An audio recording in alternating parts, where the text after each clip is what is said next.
అవును, వాళ్ళిద్దరు ప్రేమించుకున్నారు. ఆ ప్రేమని జయించుకోవడానికి ప్రభుత్వ ఉద్యోగమే మార్గం అనుకొని ఎక్సైజ్ కానిస్టేబుల్ జాబ్ ఇద్దరు సాధించారు.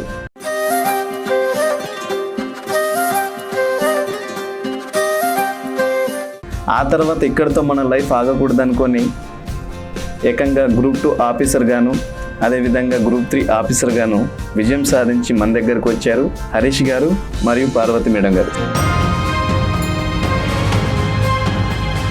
మీలాంటి వాళ్ళు మమ్మల్ని సమాజానికి పరిచయం చేసి ఇంకా కొంతమందిని ఇదే దారిలో తీసుకొచ్చి వాళ్ళు ఆ ప్రిపరేషన్లో ఫేస్ చేసి ఆ కష్టాలైనా. మీ లవ్ ఎక్కడ స్టార్ట్ అయింది, మీ లవ్ ఎలా సక్సెస్ అయిందనే దాకా చెప్పండి సార్. లేడీస్ ఫస్ట్ 33% రిజర్వేషన్ వాళ్ళకే ఉంది.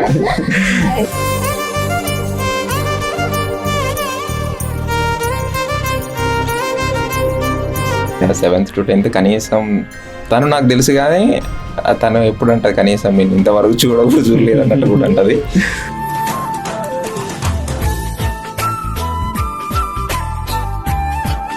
అంటే రిలేటివ్స్ అవుతారని తెలుసు కానీ స్కూల్లో మాత్రం ఎప్పుడు చూడలేదు. ఇప్పుడు చెప్తే ఎవరు నమ్మలే కానీ నిజంగా చూడలేదు. ఎప్పుడు చూసాను ఫస్ట్ టైం అంటే పాంప్లెట్లో, స్కూల్ పాంప్లెట్లో వస్తుంది కదా, మన ఫోటో కోసం వెతుకుతున్నప్పుడు వాళ్ళది ఉంటుంది కదా, అందరిది ఉంటుంది కదా, ఆ విధంగా తను నాకు తెలుసు. అసలు మీరు ఊహించుకున్నారండి గ్రూప్ 2 గ్రూప్ 3 ఆఫీసర్లు అవుదామని? నేనైతే ఊహించుకోలేదు. డిగ్రీ తర్వాతనే నేను ఒక ఎయిమ్ అనేది అట్లా పెట్టుకున్నా, కానీ అప్పటి వరకు చదివే ఏమో చదువుకోవాలి అనేది, అంటే కనీసం డిగ్రీ చేయాలి అనేది ఏమో, జాబులు పక్కన పెడితే. ఎందుకంటే అక్కడి దాకా కూడా పంపించే సిచ్యువేషన్ లేదు. నేను ఇలా చదివేది ఇలా నా కోసం కాదు, ఇలా నేను డిగ్రీ అయిపోయింది, ఇలా competitive side okay first time మా విలేజ్ నుంచి వస్తున్నా. ఇప్పుడు నేను కూడా ఈ ప్రిపరేషన్ మధ్యలో ఆగిపిస్తే వచ్చే తరానికి వీటితోట అయిపోతుంది. అవంత చదువుకున్నామని లేనప్పుడు నీకెందుకు మనం పెళ్లి చేసుకోకంటారని నాకు చాలా సార్లు అది చెప్పింది. నేను ఆడ మాత్రం ఫిదా అయిపోయినా సార్. ఏమన్నా చేసుకునే కానీ ఇవాళ నేను బయటికి వెళ్తేనే రేపన్నాడు 10 మంది అమ్మాయిలు నా ఊరు నుంచి బయటకు వస్తారు. ఈ మాటకి నేనైతే చెప్తున్నా, లిటరల్గా చెప్పినా కదా, అసలుకి ఆ మాట కోసం మేము ఎంత దూరం పోయినాం. ఒకనొక టైంలో మేడం గారు డిగ్రీ అయిపోయింది, ఇంకా మీరు విడిపోయే ఛాన్సెస్ ఎక్కువ ఆ టైంలో ఉండేదంట. మేడాన్ని చదువు మానిపించేసి వేరే సంబంధాలు చూస్తున్న టైము. అదే టైంలో మీరు ఆర్థికంగా, సామాజికంగా, మానసికంగా కుంగిపోయి ఉన్నారంట. ఆ టైంలో నాన్నగారిని అడిగి మేడం దగ్గరికి, అంటే మేడం వాళ్ళ ఇంటికి పంపించి ఒప్పించి మేడాన్ని మళ్ళీ కోచింగ్ తీసుకొచ్చారంట కదండి.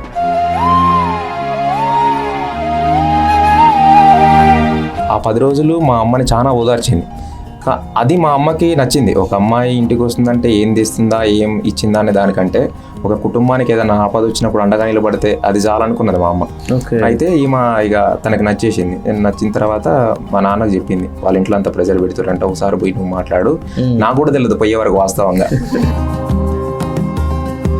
ఆయన కళ్ళల్లో పెయిన్ చూస్తున్నారండి.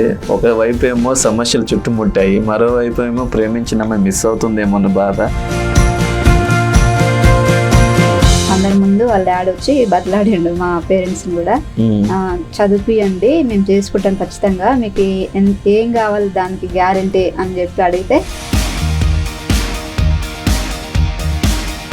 వాడిని సెండ్ ఆఫ్ ఇవ్వలేని సిచ్యువేషన్లో ఉన్నా.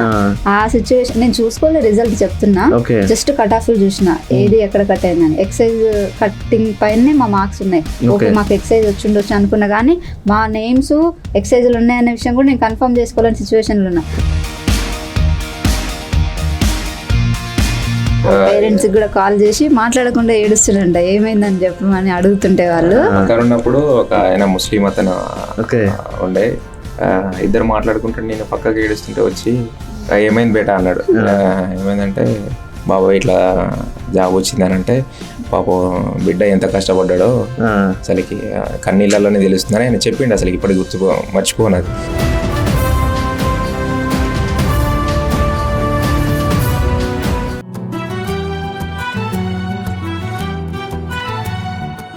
Welcome to Bhishma academy. నేను మీ బీకే రావు.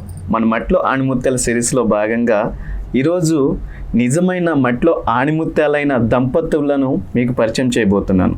అవును, వాళ్ళిద్దరు ప్రేమించుకున్నారు. ఆ ప్రేమని జయించుకోవడానికి ప్రభుత్వ ఉద్యోగమే మార్గం అనుకొని ఎక్సైజ్ కానిస్టేబుల్ జాబ్ ఇద్దరు సాధించారు. ఆ తర్వాత ఇక్కడితో మన లైఫ్ ఆగకూడదు అనుకొని ఏకంగా గ్రూప్ 2 ఆఫీసర్ గాను అదేవిధంగా గ్రూప్ 3 ఆఫీసర్ గాను విజయం సాధించి మన దగ్గరకు వచ్చారు హరీష్ గారు మరియు పార్వతి మేడం గారు. నమస్తే సార్. నమస్తే అండి. మేడం గారు, ధర్మేచ, అర్ధేచ, కామేచ, మోక్షేచ, నాతి చిరామ్ అనే పదాలకు నిలువెత్తు నిదర్శనం మీ దంపతులండి. Thank you sir for such beautiful introduction. అసలు నిజంగా చెప్తున్నాను, ఇలాంటి స్టోరీస్ సినిమాల్లోనే చూస్తుంటాం కదా మేడం మనం. ఎలా అనిపిస్తుందండి గ్రూప్ 2 ఆఫీసర్గా సారు, గ్రూప్ 3 ఆఫీసర్గా మేడం గారు, అసలు ఎలా అనిపిస్తుంది సార్? చాలా ప్రౌడ్ ఫీలింగ్ ఉంది సార్. సార్ ఎందుకంటే ఎక్కడో ఒక మారుమూల ప్రాంతాల నుంచి ఉన్న మేము, చిన్న చిన్న గ్రామాలలో, కూని గ్రామాలలో నివసించిన మేము, తర్వాత ప్రభుత్వంలో ఒక మంచి ఆఫీసర్గా ఇద్దరం ఎదిగి ఇట్లా మీలాంటి వాళ్ళు మమ్మల్ని సమాజానికి పరిచయం చేసి ఇంకా కొంతమందిని ఇదే దారిలో తీసుకొచ్చి వాళ్ళు ఆ ప్రిపరేషన్లో ఫేస్ చేసి ఆ కష్టాలైనా ఏమన్నా ఉన్నా కూడా వాటిని ఏ విధంగా దాటుకోవడానికి మీ వంతు మీ ప్రయత్నం మా ద్వారా చేస్తున్నారు సార్. సార్ మట్లో అణుముతలు ఎక్కడుంటే అక్కడ నేను ఉంటాను, మన భీష్మ అకాడమీ ఉంటుందండి. కానీ నాకు ఈ ఇంటర్వ్యూ చాలా స్పెషల్. బేసిక్గా మన సినిమాలో చూస్తుంటాం, కానీ ఇక్కడ మీ గొప్ప విషయం ఏంటంటే సార్, ప్రేమించుకోవడమే గొప్ప విషయం కాదు, ప్రేమించిన జయించడం కూడా గొప్ప విషయం అని మీరు నిరూపించారు. ఎలా అనిపిస్తుంది మేడం మీకు? చాలా సంతోషంగా ఉంది. అంటే మమ్మల్ని కూడా ఇందులోకి ఇన్వైట్ చేసి, అంటే మా లైఫ్ స్టోరీని కూడా బయటకు చెప్పుకోవడానికి ఒక అవకాశం వచ్చినందుకు హ్యాపీగా ఉంది. అట్ ది సేమ్ టైం ఇది చాలా మందికి ఉపయోగపడుతుందని కూడా నేను ఆశిస్తున్నా. మేము ప్రిపేర్ అయినప్పుడు ఎవరైనా సక్సెస్ అయిన వాళ్ళు ఎలా ప్రిపేర్ అయ్యారో చూద్దామంటే అంతగా అవైలబుల్ లేకుండే, ఇప్పుడు మాలాగా చూడాలనుకునే వాళ్ళకి ఇది ఉపయోగపడుతుందని నేను ఖచ్చితంగా చాలా సోర్స్ మనం ఇస్తున్నాం సార్.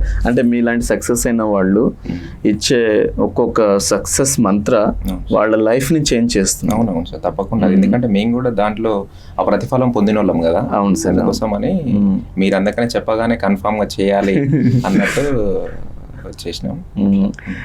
సార్ మనం ఇంటర్వ్యూకి వెళ్ళే ముందుగా మీ బాల్యం గురించి, మీ లవ్ ఎక్కడ స్టార్ట్ అయింది, మీ లవ్ ఎలా సక్సెస్ అయింది అనే దాకా చెప్పండి సార్. లేడీస్ ఫస్ట్ 33% రిజర్వేషన్ వాళ్ళకే ఉంది. ఫస్ట్ మీ దగ్గర నుంచి మేడం. నా పేరు పార్వతి, మాది అనుములవారిగూడెం అనే చిన్న విలేజ్, అనుముల మండలం, ప్రెసెంట్ హాలియా మున్సిపాలిటీ కింద ఉంది, నల్గొండ డిస్టిక్. నాన్నగారి పేరు మల్లయ్య, అమ్మ పేరు పద్మ, అన్నయ్య ఉన్నారు నాకు, అన్నయ్య పేరు సంతోష్, అన్నయ్యకి మ్యారేజ్ అయింది, వదిన పేరు శివాని, వాళ్ళకు ఒక పాప ఉంది, మా కోడలి పేరు నిషా. ఇది ఫ్యామిలీ. అందరి పేరు చెప్పారు, సార్ పేరు మర్చిపోయారు. సార్ ఇంట్రొడక్షన్ స్పెషల్ ఇస్తారు కదా, అందుకు చెప్పలేదు. మా హస్బెండ్ పేరు హరీష్ గారు. చెప్పాలంటే సార్ మీ గురించి అండి. నా పేరు నల్లమిట్టి హరీష్ సార్. నాది నల్గొండ జిల్లా పెద్దవరం మండలం లింగంపల్లి అనే గ్రామము. మా నాన్న పేరు నల్లమిట్టి హనుమంతు, అమ్మ లక్ష్మమ్మ, చెల్లె అఖిల, తన బీటెక్ 4th year చదువుతుంది గురునానక్ కాలేజ్లో. తను మా మిస్సెస్. రీసెంట్గా 2025 April 13 మ్యారేజ్ అయింది. అంటే గ్రూప్ 2 గ్రూప్ 3 రాకముందే మ్యారేజ్ అయిందా? అవును సార్. అంటే ఎగ్జామ్ రాసినాము, జిఆర్ఎల్ వచ్చిన తర్వాత మ్యారేజ్ అయింది. మేడం మీ అమ్మ నాన్నలు ఏం చేసేవాళ్ళు అండి? అమ్మ నాన్న ఇద్దరు వ్యవసాయం చేస్తారండి, కూలి పని చేస్తారు, వ్యవసాయం చేస్తారు. మా నాన్నగారు ఒక్క రోజు కూడా ఖాళీ లేకుండా 365 daysకి 365 days వెళ్తూనే ఉంటారు. అమ్మ అంటే అట్ ద సేమ్ టైం ఆ వ్యవసాయం పనులు కూడా మేనేజ్ చేసుకుంటారు. అమ్మ ఇంకా వ్యవసాయం చేస్తుంది, ఆట అవసరం ఉన్నప్పుడు అటు వెళ్తుంది. ఇంకా అలా చిన్న అంటే బిలో మిడిల్ క్లాస్ అన్నమాట. బిలో మిడిల్ క్లాస్ కంటే బిలో కూడా చెప్పొచ్చు. అదే మట్లాని మొత్తాలు ఎక్కడి నుంచి వస్తారండి? మరి నాకు తెలిసి మీరిద్దరు ఒకటే స్కూలా సార్? ఒకటే స్కూల్ అండి. అంటే చిన్నప్పటి నుంచి ఒకటే స్కూలా లేదంటే? లేదండి, నేను అంటే 1 to 5th నాదేమో ఎంపీపీఎస్ లింగంపల్లి అయింది, తనదేమో తన రెస్పెక్టివ్ విలేజ్ లో అయింది. 6th to 7th ఎన్ఎల్జీలో చదివిన తను. 7th to 10th మేము ఒకటే స్కూల్ ఇద్దరం. అప్పుడే లవ్ స్టార్ట్ అయిందా మీది? అంటే మనం అనుకుంటా ఎట్లా అంటే 7th to 10th ఒకరినొకరు చూసుకోలేదు వాస్తవంగా చెప్పుకుంటానికి. 7th to 10th కనీసం తను నాకు తెలుసు కానీ తను ఎప్పుడు అంటది కనీసం నేను ఇంతవరకు చూడలేదు అన్నట్టు కూడా అంటది. కానీ అప్పుడు తెలవలే కానీ బీటెక్ నాది బీటెక్ 3rd year, తను ఫైనల్ ఇయర్లో ఉన్నప్పుడు కూడా మళ్ళా త్రూ ఇట్లా 10th ఫ్రెండ్షిప్ ద్వారా ఇట్లా మళ్ళా ముందుకు వెళ్ళాము. ఓకే, మీకు సార్ తెలుసా మేడం అప్పుడు?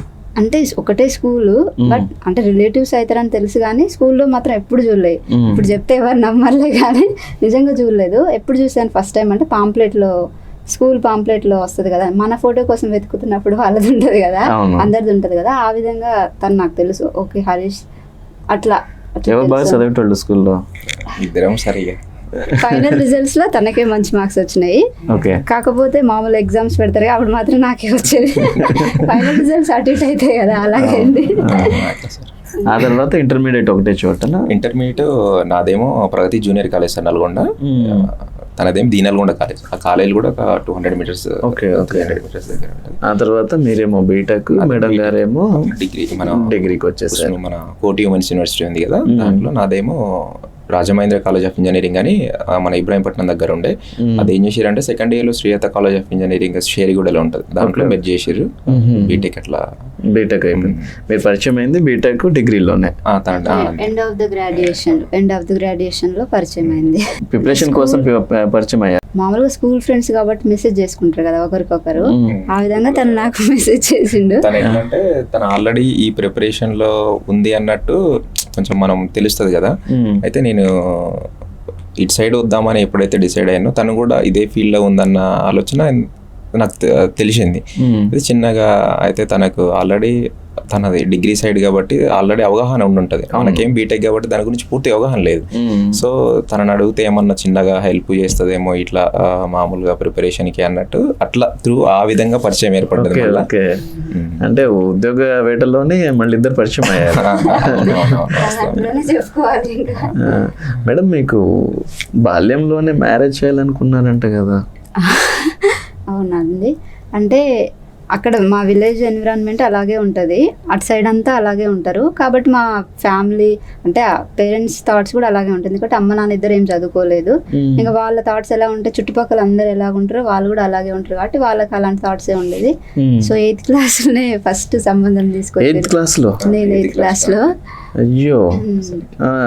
ఇంకా ఒకనొక ఇన్సిడెంట్ ఏంటంటే అండి, 8th క్లాస్లో తను ఇంట్లోనే ఆడుకుంటుంది. ఆడుకునేటప్పుడు సంథింగ్ ఎవరో సంబంధం కోసం అని వచ్చిరంట 8th క్లాస్లో. వచ్చినప్పుడు ఆ స్వీట్స్ తీసుకొస్తారు కదా ఆ బాక్స్లో, ఆ బాక్స్లో వస్తే ఆ బాక్స్లో ఉన్న స్వీట్స్ తీసుకొని పోయి ఆడుకుంటుంది. అంటే దేనికి తీసుకొచ్చిందని అవన్నీ తెలియదు కదా సరే, వాళ్ళకి ఇవ్వాలి అంత మెచ్యూరిటీ ఉండదు కాబట్టి నేను ఇంట్లోకి వెళ్ళి దాక్కొని అవి తింటుండే. వాళ్ళు బయట మాట్లాడుకుంటే నేనేమో ఈ స్వీట్స్ మళ్ళీ నా అని తింటుండే. మా బాబాయ్ వచ్చి అప్పటికే బయట డిస్కషన్ జరుగుతుంది, నాకేం తెలియట్లేదు. మా బాబాయ్ వచ్చి ఇంట్లోకి వాళ్ళందరూ ఒకేసారి వచ్చారు. వచ్చేసరికి నేను స్వీట్స్ దాచుకొని తింటుంటే చూసి ఆ పాపకి ఏం చేస్తారో కూడా మీరు అర్థమైతలేదు, మీరు పెళ్లి సంబంధాలు మాట్లాడుతారు అన్న విషయం కూడా ఆమెకు అంత తెలియట్లేదు, అలాంటి ఆమెకు పెళ్లి చేసి ఏం చేద్దాం అనుకుంటారు మీరు అని చెప్పి ఇంకా వాళ్ళు వెళ్ళిపోయిన తర్వాత మా అమ్మ నాన్నని మా బాబాయ్ గారు అట్లా చెప్పడం కొంచెం గట్టిగానే మాట్లాడి వద్దంటే వద్దని చెప్పి పెళ్లి అస్సలు చేసేది లేదని ఆపారు. తర్వాత 10th వరకు ఎలాంటి ప్రస్తావన రాలేదు. 10th అయిపోయింది అలాగా. ఇంకా మా అమ్మని అంటే ఇంట్లో ఎక్కువ అమ్మనే రిక్వెస్ట్ చేస్తుండే అన్నట్టు నేను, అంటే నాన్నకంటే అమ్మ ఎక్కువ డెసిషన్ మేకర్ లాగా ఉంటది కొంచెమే. అంటే చదువుకోలేదనే కానీ బయట జ్ఞానం చాలా ఉంది. సో ఆ విధంగా నేను బతలాడుతుండే, అమ్మ నేను ఇంటర్మీడియట్ ఫస్ట్ ఇయర్ ఒక్కటే చదువుతామ్మా, నా కాలేజ్ లైఫ్ ఎట్లుంటుంది చూడాలని ఉంది, అందరు చదువుతారు కదా ప్లీజ్ ప్లీజ్ అని బతలాడితే సరే ఒకటే సంవత్సరం అని చెప్పి జాయిన్ చేసింది. అయితే అక్కడ ఒక బాగా చదివి కొంచెం మంచి మార్క్స్ వచ్చేసరికి ఇంటర్మీడియట్ లో అంటే కాలేజ్ టాపర్ ఏం కాలేదు కానీ మా సెక్షన్ లో టాపర్ అయ్యాను. సో మా సార్ వాళ్ళు కూడా కాలేజ్ వాళ్ళు ఎంకరేజ్ చేసి నన్ను సెకండ్ ఇయర్ కూడా చదివేలాగా చేశారు. మా పేరెంట్స్ ని కూడా మోటివేట్ చేసి అట్లా ఇంటర్మీడియట్ సెకండ్ ఇయర్ అయిపోయింది. తర్వాత డిగ్రీకి పంపియనని చెప్పింది మా అమ్మ. మళ్ళీ అప్పుడు ఈ విషయంలో అయితే special thanks to Surender sir అని చెప్పాలి. Intermediate college director sir. ఆ సార్ ఉండి అంటే మాకప్పుడు అప్పుడే డోస్ట్ అనే కొత్త విధానం వచ్చింది డిగ్రీ చేసుకోవడానికి. అది పెట్టుకునేది ఉంటది, అవన్నీ కూడా మాకు అసలేం తెలియకుంటుండే, ఊర్లో ఉంటుండే కదా. సారే ఆప్షన్స్ పెట్టి నాకు అక్కడ కాలేజీలో సీట్ వచ్చేలాగా చేశారు. కోటి ఉమెన్స్ కాలేజ్. అసలు ఏ గ్రూపు ఏది అని ఏం తెలియదు, కానీ మేము పెట్టుకున్నాం ఏదో అక్కడ ఆన్లైన్కి వెళ్ళి అప్లై చేసిన మా ఊరు వాళ్ళందరం. కానీ ఏది పెడితే ఎట్లా వస్తుంది అన్న విషయం అయితే అవగాహన లేకుండే. సార్ ఉండి మళ్ళీ మా అందరి చేంజ్ చేశారు, ఏది పెడితే ఏది వస్తుంది అని చూసి పెడితే నాకు అక్కడ ఉమెన్స్ కాలేజ్లో సీట్ వచ్చింది.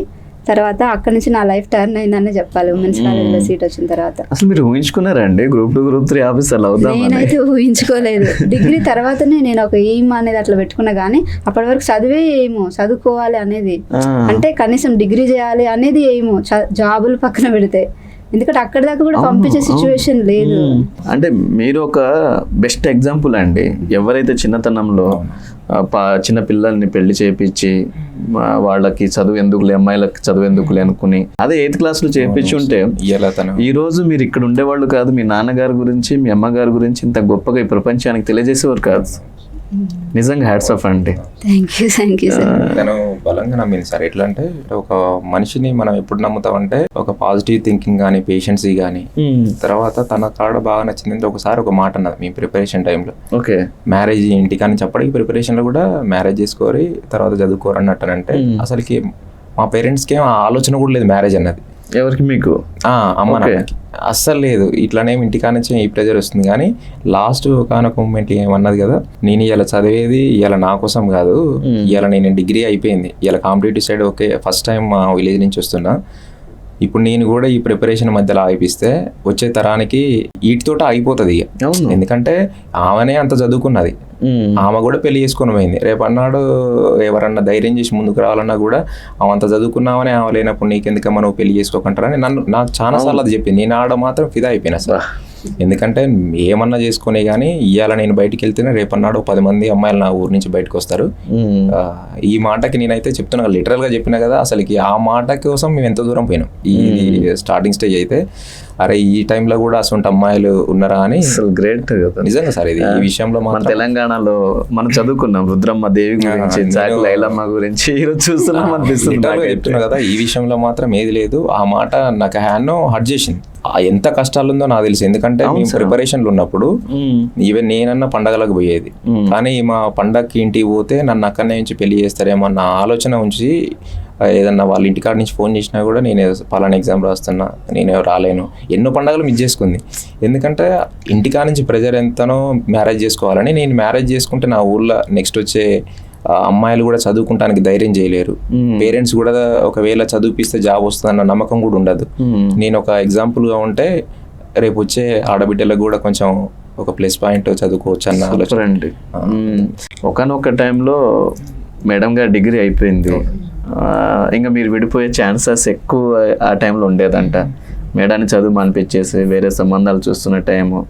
అదే టైంలో మీరు ఆర్థికంగా, సామాజికంగా, మానసికంగా కుంగిపోయి ఉన్నారంట. ఆ టైంలో నాన్నగారిని అడిగి మేడం దగ్గరికి, అంటే మేడం వాళ్ళ ఇంటికి పంపించి ఒప్పించి మేడాన్ని మళ్ళీ కోచింగ్ తీసుకొచ్చారంట కదండి. ఏంటి అసలు? అయితే నాన్నగారు యాక్చువల్గా లారీ డ్రైవర్ అండి. అయితే అప్పుడున్న పరిస్థితుల ప్రకారము వ్యవసాయం వదిలేసి లారీ డ్రైవింగ్కి వెళ్ళిండు. అయితే అదేవిధంగా రాజకీయంగా ఉండే 2013 ఎంపీటీ సెలక్షన్లో ఉండి కొంచెం మార్జిన్లో ఓడిపోయింది అనమాట. తర్వాత ఆర్థికంగా ల్యాండ్ అమ్ముకోవాల్సి వచ్చింది, ఆర్థికంగా బలహీన పడిపోయాను. ఓకే, మళ్ళీ 2019 సర్పంచ్ ఎలక్షన్ లో ఊరి జనాల కోరిక మేరకు నిలబడ్డారు. అందరు సపోర్ట్ చేస్తామన్నారు రెస్పెక్టివ్ ఆఫ్ ఎనీ పార్టీ. కానీ కొన్ని అనుకోని కారణాల వల్ల ఆ నామినేషన్ అనేది రిజెక్ట్ అయింది అనమాట. అంటే అప్పటికే మీరు ఖర్చు చేసి కూడా ఉంటారు సర్పంచ్ అభ్యర్థి అంటే ఖర్చు కూడా చేసిన తర్వాత నామినేషన్ రిజెక్ట్ అయింది. ఎలక్షన్ ప్రాసెస్ అయిపోయిన తర్వాత 2 రోజులకు మా తాతయ్య గారు చనిపోయారు. తాతయ్య గారు చనిపోగానే కొన్ని రోజులు ఒక 1-2 months తర్వాత నాన్న మళ్ళీ లారీ డ్రైవింగ్కి వెళ్ళిండు. యాక్చువల్గా ఈ ఎలక్షన్ అనేది గెలిచిండా ఓడిపోవడం కనుకంటే మా నాన్నగారు ఇప్పుడు లారీ డ్రైవింగ్ చేసేది కదా, ఇంటి దగ్గర ఉంటే బాగుంటదన్న, గెలుస్తాడా గెలవడా తర్వాత, గెలిస్తే ఒకవేళ గెలిస్తే ఆ గెలిచిన తర్వాత ఏమొస్తుందో దానికంటే మా నాన్నగారు మా ఇంటికి ఉంటాడు అన్న సంతోషమే ఎక్కువైపోయింది నాకు. కానీ అనుకోని పరిస్థితుల వల్ల నామినేషన్ రిజెక్ట్ కావడం, వాళ్ళు చాలా మానసికంగా కానీ కుంగిపోయారు. అదే టైంలో తాతయ్య గారు చనిపోవడం, కొన్ని రోజులకి నాన్నకి రోడ్ యాక్సిడెంట్ కావడం, బా రోడ్ యాక్సిడెంట్ అయి నిమ్స్లో ఒక 10 days ఉన్నామండి. నేను, నాన్నగారు. అయ్యో అదే టైంలో మేము నిమ్స్లో ఉన్న టైంలో మా అమ్మమ్మ గారు నిమ్స్లో ఉన్న టైంలో మా అమ్మమ్మ కూడా చనిపోయింది. అయితే అసలుకి ఎలాంటి పరిస్థితులు అంటే ఇంతకంటే డీపెస్ట్గా ఇక వెళ్ళిపోను లైఫ్లో ఓకే అనిపించింది. నేను ఎలక్షన్ టైంలో తిరగడం వల్ల సబ్జెక్టులు పడిపోయినాయి. అంటే బీటెక్ కూడా ఫెయిల్ అయ్యారు. బీటెక్లో ఒక సెమ్లో 5 subjects, అప్పటి వరకు ఏ సబ్జెక్టు పోలేదు.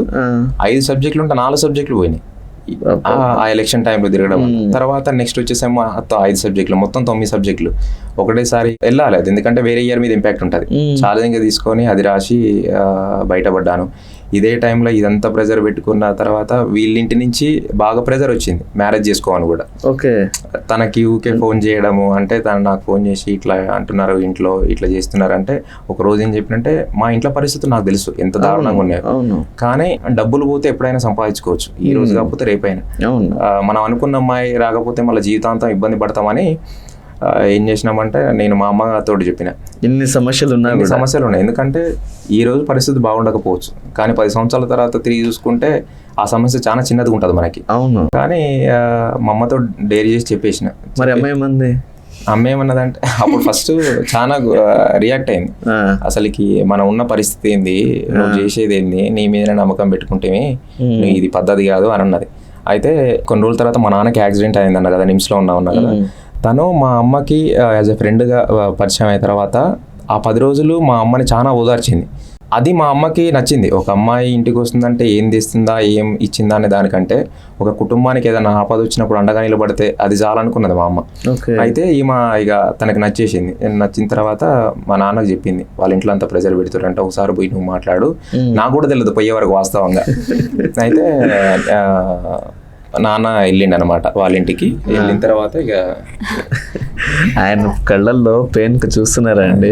ఒకవైపు ఏమో సమస్యలు చుట్టుముట్టాయి, మరోవైపు ఏమో ప్రేమించిన మిస్ అవుతుందేమో అన్న బాధ.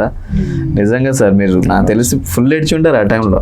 చాలా అండి, ఎందుకంటే ఎంత కోల్పోతాం అని అనుకుంటే అంత కోల్పోయినా.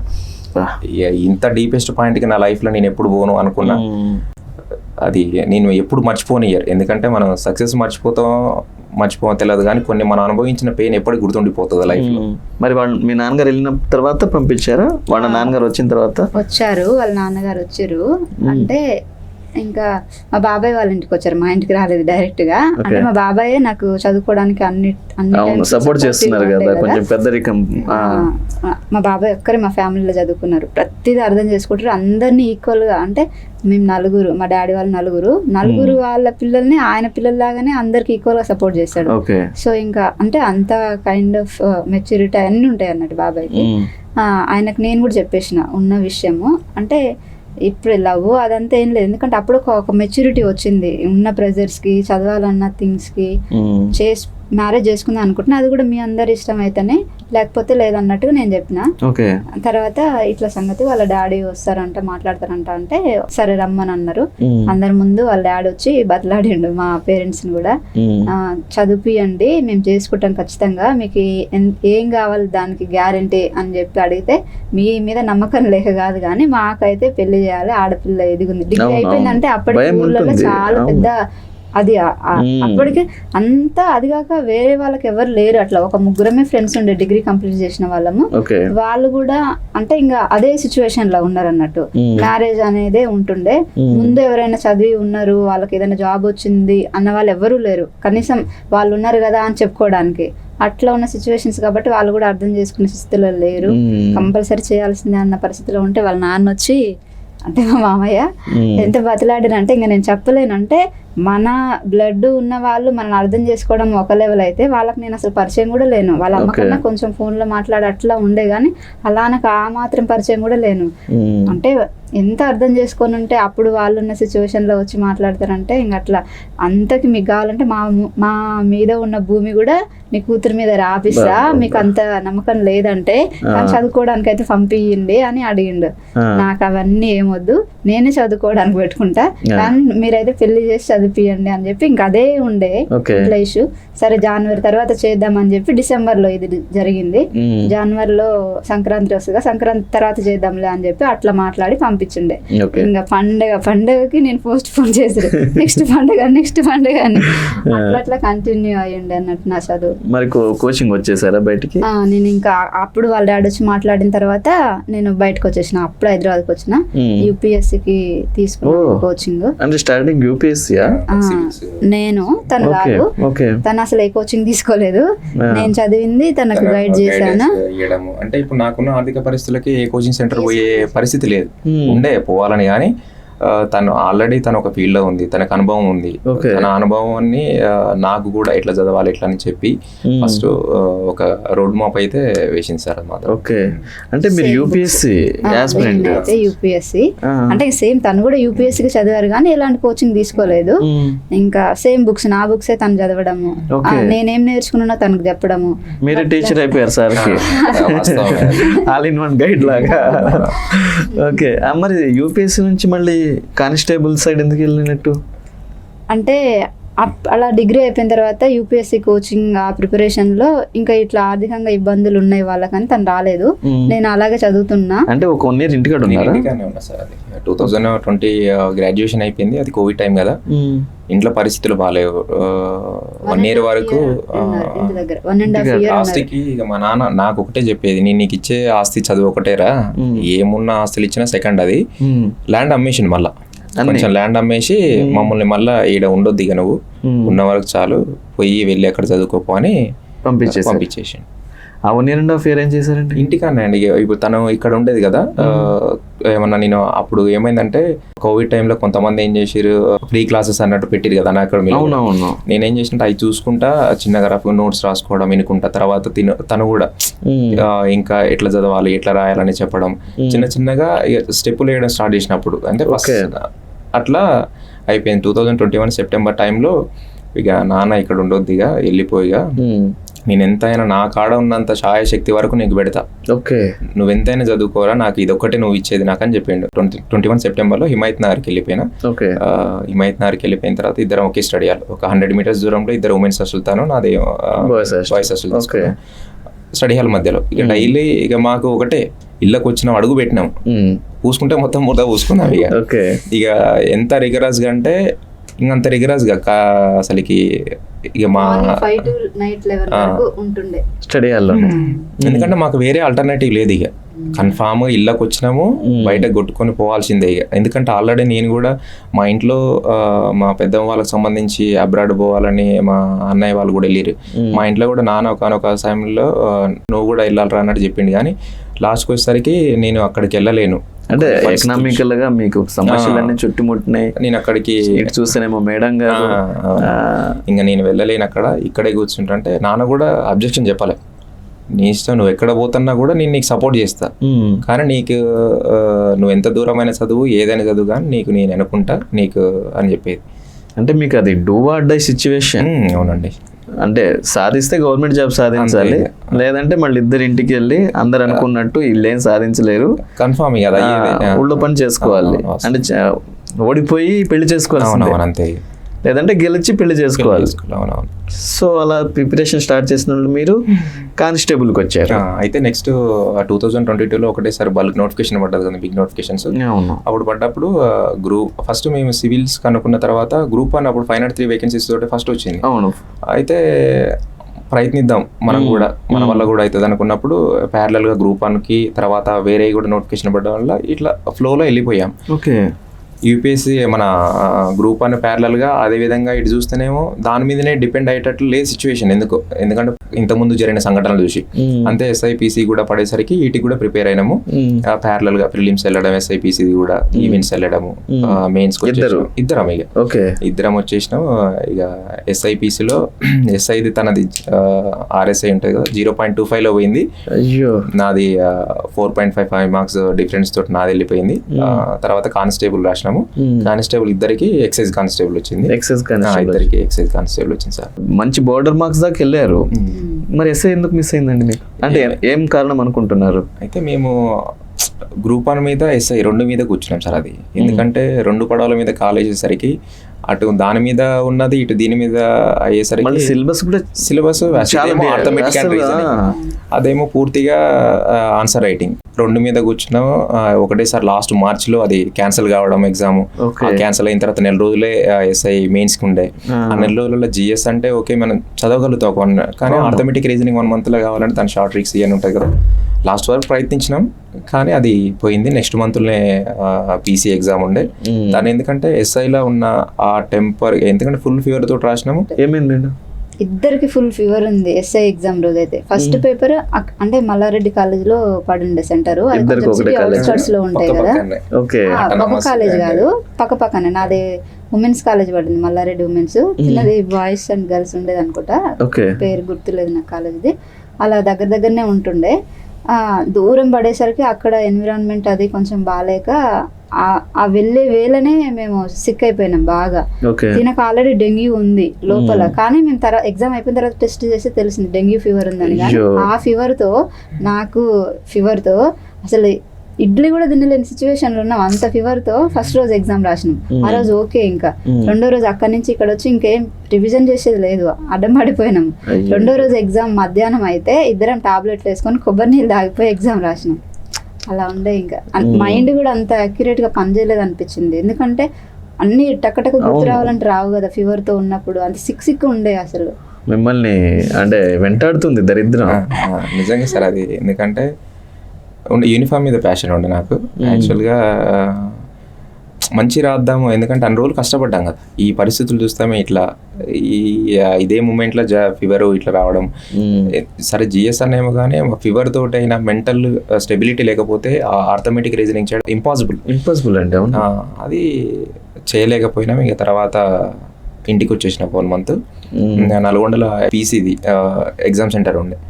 ఈడికి వచ్చి అప్పుడు రికవర్ అయిన తర్వాత పీసీ ఎగ్జామ్ కొంచెం కామ్ గా రాసినాము. అంటే ఇంకా అప్పటికి కొంచెం రికవర్ అయినా. ఆ గ్యాప్ వచ్చింది. ఆ గ్యాప్ లో దానికి ఏం ప్రిపేర్ కాలేదంటే దీనికి ఆల్రెడీ అయిన ప్రిపరేషన్ అప్పటికి హెల్త్ సపోర్ట్ చేయడం వల్ల దానికి నార్మల్ గా వెళ్ళి ఎలాంటి ఇబ్బంది లేకుండా రాయగలిగినాం. దానికి తగ్గట్టు దాని రిజల్ట్ కూడా వచ్చింది. మరి ఇప్పుడు ఎస్ఐ రిజల్ట్ రోజు ఇద్దరు చూసుకొని బాధపడ్డారండి. తనైతే ఏడ్చిండు లిటరల్ గా. తనకి ఇప్పటికి కూడా ఎంత ఫ్యాషన్ ఉంటే యూనిఫామ్ మీద. గ్రూప్ 2 వచ్చినప్పుడు ఎక్సైజ్ కానిస్టేబుల్ వదలలేని సిచ్యువేషన్లు ఉండు యూనిఫామ్ అని అట్లుండే. అంటే యూనిఫామ్ అంటే యూనిఫామ్ అన్నట్టు ఇంకా అలాగా ఉంటుండే. ఫర్దర్ అయినా మళ్ళీ నువ్వు ఇంకా యూనిఫామ్ వేసుకునే పెద్ద పొజిషన్కి పోతావు అని చెప్పి కన్విన్స్ చేసి ఇటు రావాల్సి వచ్చింది. కానీ అంత ఉంటుండే అన్నట్టు. నేను ఏడవలేదు నిజంగా చెప్పాలంటే, ముందు చెప్తున్నా. తనైతే ఏడ్చిండు. అందులోనూ ఫస్ట్ రిజల్ట్ అన్ని తెలంగాణ స్టేట్ నోటిఫికేషన్స్ లో వచ్చిన ఫస్ట్ రిజల్ట్. అందరూ మేము 2 years నుంచి చదువుతున్నాం కదా అని వస్తుంది, రాకపోతే ఇంక చదవనట్టే అన్న సిచ్యువేషన్కి వెళ్ళిపోయారు. ఎస్ఐ రాకపోయేసరికి మనకి ఎందుకు రాలేదు అన్న రీజన్స్ మనకు మాత్రమే తెలుసు, ఫ్యామిలీకి కూడా తెలుసు. ఎందుకంటే మేము వాళ్ళతో కమ్యూనికేట్ అయితే చెప్తూ ఉంటాం కదా. మిగిలిన వాళ్ళు ఎవరికి తెలియదు కదా ఎస్ఐ రాలేదంటే వీళ్ళ గ్రూప్స్ వస్తాయా అన్న సిచ్యువేషన్ కి వెళ్ళిపోయిన మనల్ని విమర్శించే వాళ్ళు కూడా రెడీ అవుతారు కదా. వచ్చినాయి కూడా చాలా విమర్శలు కూడా వచ్చినాయి. తెలుసులే కానీ అప్పుడు స్టార్ట్ అయింది. ఎందుకంటే మనకి ఒక రిజల్ట్ బయటికి పడ్డప్పుడే అసలు జనాలది గురించి కూడా మనం బయటకు వెళ్తాయి. అవును, మన గురించి ఏమనుకుంటున్నారు, మనోళ్ళు ఎవరు, అసలు మనోడు ఎవరు. అవునవును. పూర్తి ఒక్కటిసారి నేను చెప్పేది సార్, ఈ కాంపిటేటివ్ అనేది ఒక ఆస్పిరెంట్కి ఎంత మానసికంగా ఎంత ఆర్థికంగా కుంగదీస్తుందో అదేవిధంగా మనోళ్ళు ఎవరు అనే బయట వాళ్ళు ఎవరు అనేది పూర్తిగా చెప్పేస్తుంది. అవును సార్, చాలా అంటే చాలా అండి. ఎందుకంటే దగ్గర నుండి చూసినా కదా. ఎందుకంటే రిజల్ట్ వచ్చిన తర్వాత వాళ్ళు వీళ్ళు వస్తారు మాట్లాడతారు, కానీ ఆ టైంలో మనకి సాయం చేసిన వాళ్ళనైనా మనల్ని ఎట్లా చూసిన వాళ్ళైనా ప్రతి క్షణం మనకు గుర్తుండిపోతుంది వాళ్ళని చూడంగానే. అవును అవును. మరి ఆ తర్వాత పీసీ రిజల్ట్ వచ్చిందండి. రిజల్ట్ వచ్చింది ఇద్దరిది. ఇంకా ఎక్సైజ్ కానిస్టేబుల్ సెలెక్ట్ అయినా. యాక్చువల్గా స్టడీ హాల్ దగ్గరనే ఉన్నా. తనేమో వాళ్ళ బాబాయ్ వాళ్ళ మా తమ్ముడు జార్జియా వెళ్తుండే, అబ్రాడ్ వెళ్తుండే. వాడిని పంపించడం కోసం మనకి సెండ్ ఆఫ్ ఇవ్వడం కోసం ఎయిర్పోర్ట్ కి వెళ్ళినాం. రిజల్ట్ వస్తుంది అని 1 hour ముందే చెప్తున్నారు. ఇంకా అది షేక్ అవుతున్నాయి హ్యాండ్స్. ఇప్పుడు అది కూడా రాకపోతే ఎలా ఉంటది అంటే అప్పటికి ఆల్రెడీ మిస్ అయింది కదా. ఆ భయంతో తిని ఎప్పుడు రిజల్ట్ చూడడు, నేనే చూడాలి. నాకు కొంచెం అంటే సెంటిమెంటల్, నేను చూడాలి. నేను అక్కడ ఉన్న సిచ్యువేషన్ లో చూడలేకుంటున్నా. వాడు పోతుండు, వానికి సెండ్ ఆఫ్ ఇవ్వలేని సిచ్యువేషన్లు ఉన్నా. ఆ సిచ్యువేషన్ నేను చూసుకోలే, రిజల్ట్ చెప్తున్నా, జస్ట్ కట్ ఆఫ్ చూసిన ఏది ఎక్కడ కట్ అయిందని. ఎక్సైజ్ కట్టింగ్ పైనే మా మార్క్స్ ఉన్నాయి. ఓకే మాకు ఎక్సైజ్ వచ్చిండొచ్చు అనుకున్నా, కానీ మా నేమ్స్ ఎక్సైజ్లు ఉన్నాయనే విషయం కూడా నేను కన్ఫర్మ్ చేసుకోలేని సిచ్యువేషన్లు ఉన్నా. మాకు తెలిసిన అన్న ఫోన్ చేసి మీ ఇద్దరు పేర్లు ఒక పైన కింద వచ్చేసినాయి డిస్ట్రిక్ట్ లో అని చెప్తే ఓకే అప్పుడు కన్ఫర్మ్ అయింది అన్నట్టు వచ్చింది. చాలా హ్యాపీగా ఉండే ఫస్ట్ జాబ్ కాబట్టి. ఎక్కడున్నారు మీరు అప్పుడు? ఎయిర్పోర్ట్ లో. నేను ఎయిర్పోర్ట్. ఆ ఎమోషన్ ఎలా ఉండేదండి? ఇంకా ఏడుపు అంటే అది ఏడవలేదు కానీ అంత అయింది. ఇంకా అంటే ఫస్ట్ జాబ్, అసలు మనలాంటి వాళ్ళకి కూడా ఉద్యోగాలు వస్తాయి ఆ గవర్నమెంట్ అన్న సిచ్యువేషన్ ఉండే ఫస్ట్. ఎందుకంటే మనం చదివింది చిన్న ఊర్లో ఉన్న స్కూల్, ఇప్పుడు ఆ స్కూల్ లేనే లేదు ఇంకా చెప్పాలంటే. అలాంటి స్కూల్లో చదివి తెలుగు మీడియంలో చదివి నార్మల్గా అంటే పెద్ద పెద్ద టార్గెట్లు పెట్టుకొని రాకుండా చదువుకుంటే చాలు, డిగ్రీ చదివితే చాలు, ఇంటర్ చదివితే చాలు అనుకొని వచ్చిన వాళ్ళము ఇంత చిన్న సింపుల్ గా చదివి మనకు వస్తాయా ఇలాంటి జాబులు, అసలు ఎవరికి వస్తాయో గవర్నమెంట్ ఉద్యోగాలు అంటే అనేది ఆ మిత్ బ్రేక్ అయిపోయింది. కష్టపడితే ఎవరికైనా వస్తుంది అనేది ప్రూవ్ అయింది కదా. ఇంకోటి అంటే మీకు అది కేవలం ఉద్యోగం మాత్రమే కాదు, మీ జీవిత పరీక్ష కదా. చాలా 2 ఫ్యామిలీస్ హ్యాపీ అయిపోయినాయి. డబుల్ ఫస్ట్ సారీ చెప్పారా? నేను రిజల్ట్ ఇక్కడనే ఉన్నాను. తర్వాత తను చెప్పింది, నేను అప్పటికి చూడలేదు. ఒకటేసారి వచ్చింది అన్నది నా లైఫ్లో అది మూమెంట్ మర్చిపోలే. సాయంత్రం 7-8 మధ్యలో వచ్చింది. తను కూడా లేదు షేర్ చేసుకుంటాను పక్క, నేను ఒక్కనే ఉన్నా. ఓకే, ఎందుకంటే నీకు చెప్పినా కదండి ఆ ఇయర్స్ స్ట్రగుల్ లోపల ఉన్నది మొత్తం. నేను మా స్టడీ హాల్ పక్కనే ఒక బాట ఉంటుంది, సైడ్ పోయి ఒక్కనే ఆ చెట్టు కింద అసలుకి ఎంత ఏడ్చినట్టు నాకు ఇప్పటికి గుర్తుంటది. అంటే మనం అన్ని స్ట్రగుల్ చేసినాం కదా.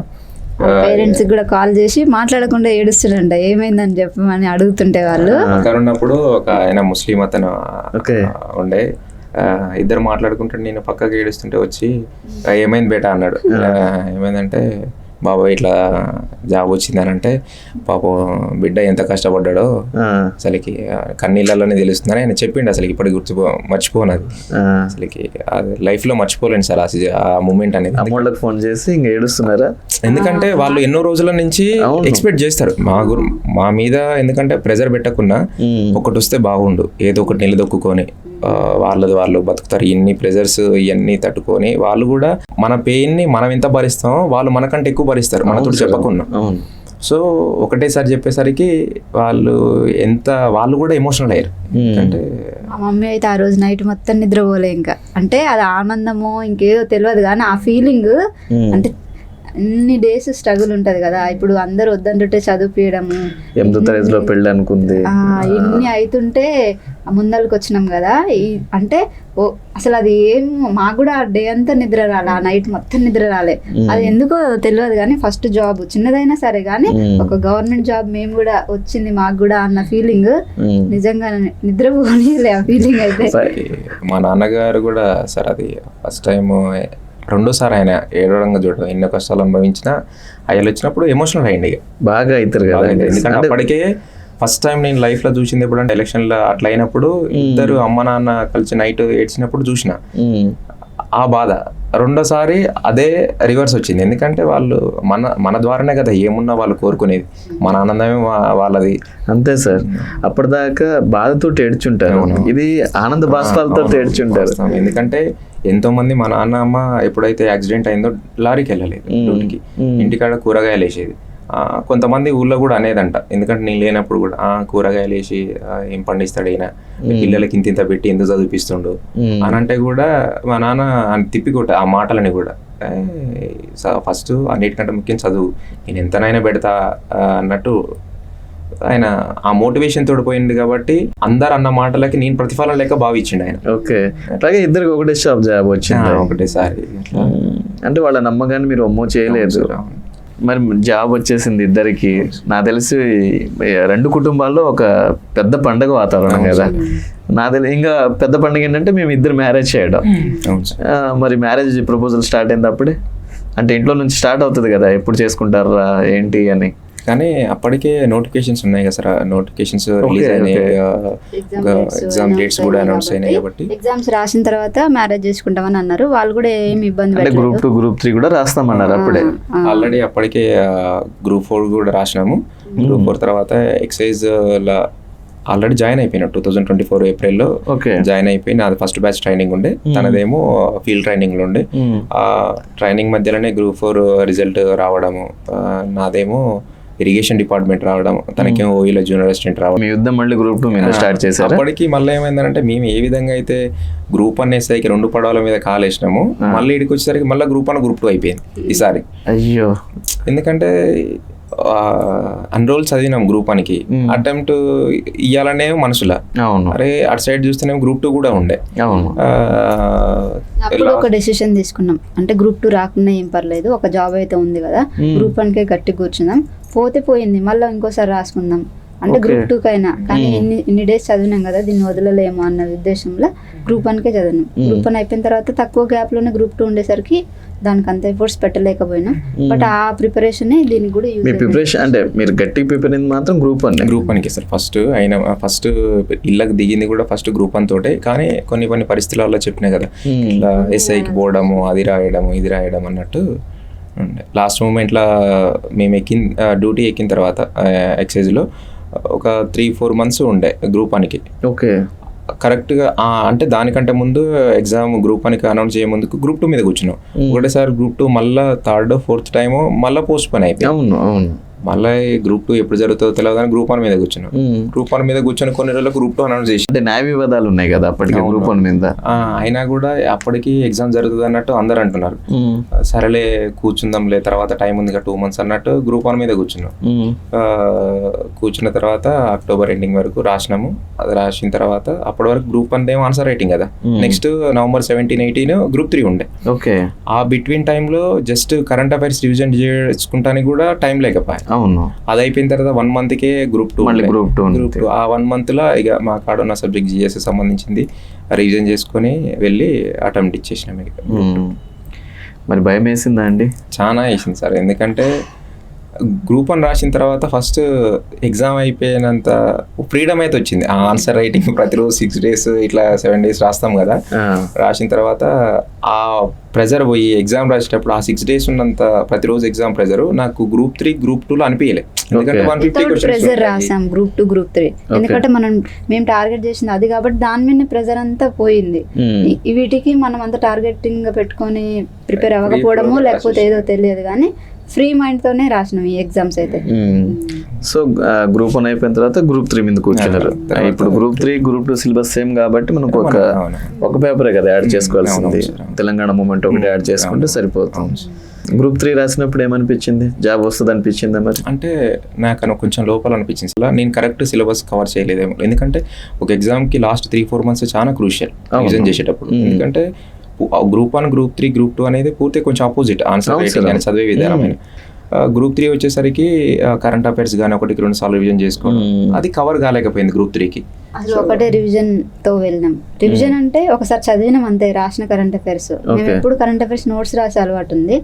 ఆ రాసిన నోట్స్ ని ఒకసారి చదివి వెళ్ళినాం. అదే అంతకు ముందు బిఫోర్ మేము జాబ్ లో జాయిన్ అవ్వక ముందు 1కి 10 సార్లు చదివేది మినిమం. అట్లా రివిజన్ చేసి వెళ్ళేది. కరెంట్ అఫైర్స్ ఒకవేళ 20 వచ్చినాయి అనుకో 17 marks పక్కా వస్తుండే కరెంట్ అఫైర్స్ లో. అట్లాంటి సిచ్యువేషన్ గ్రూప్ 3లోనో 2లోనో నాకు కరెక్ట్ గుర్తులేదు, కరెంట్ అఫైర్స్ లో 7 వచ్చినాయి అవుట్ ఆఫ్ 25. అంత పడిపోయింది, ఎందుకంటే మా రివిజన్స్ లేదు. జాబ్లో జాయిన్ అయ్యి అక్కడ ట్రైనింగ్లో అటు ఇటు తిప్పడము, చదువుకోవడానికి అంత టైం లేకపోవడము, అదే ఫస్ట్ జాబ్ కావడం వల్ల అక్కడ ఎలా మేనేజ్ చేసుకోవాలో అర్థం కాకపోవడము, ఆ ప్రెజర్స్ ఇవన్నీ యాడ్ అయ్యి కరెక్ట్ చదవలేకపోయినామనే చెప్పాలి ఆఫ్టర్ జాబ్. మీకు అప్పుడు అనిపించిందా మేడం, మీకు గ్రూప్ 3 వచ్చింది, అప్పుడు అనిపించిందా గ్రూప్ 3 వస్తుంది నాకు? అయితే ఈ రిజల్ట్స్ కంటే ముందు జిఆర్ఎల్ వచ్చింది కదా, అప్పుడే మనకు ఒక అవగాహన వస్తుంది.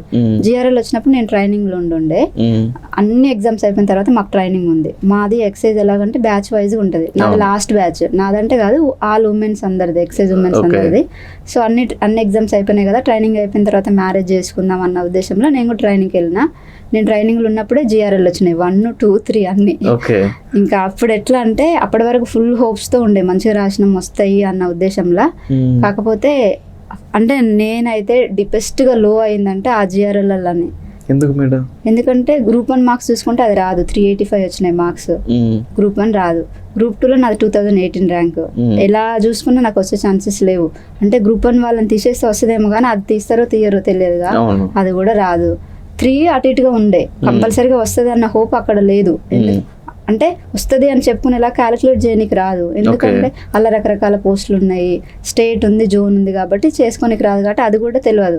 అంటే ఒక బిలో 200 ర్యాంక్ ఉంటే తెలిసిపోతుందేమో కానీ అది 807 ర్యాంక్ గ్రూప్ లో వస్తుందా రాదా అన్న కన్ఫర్మేషన్ లేదు.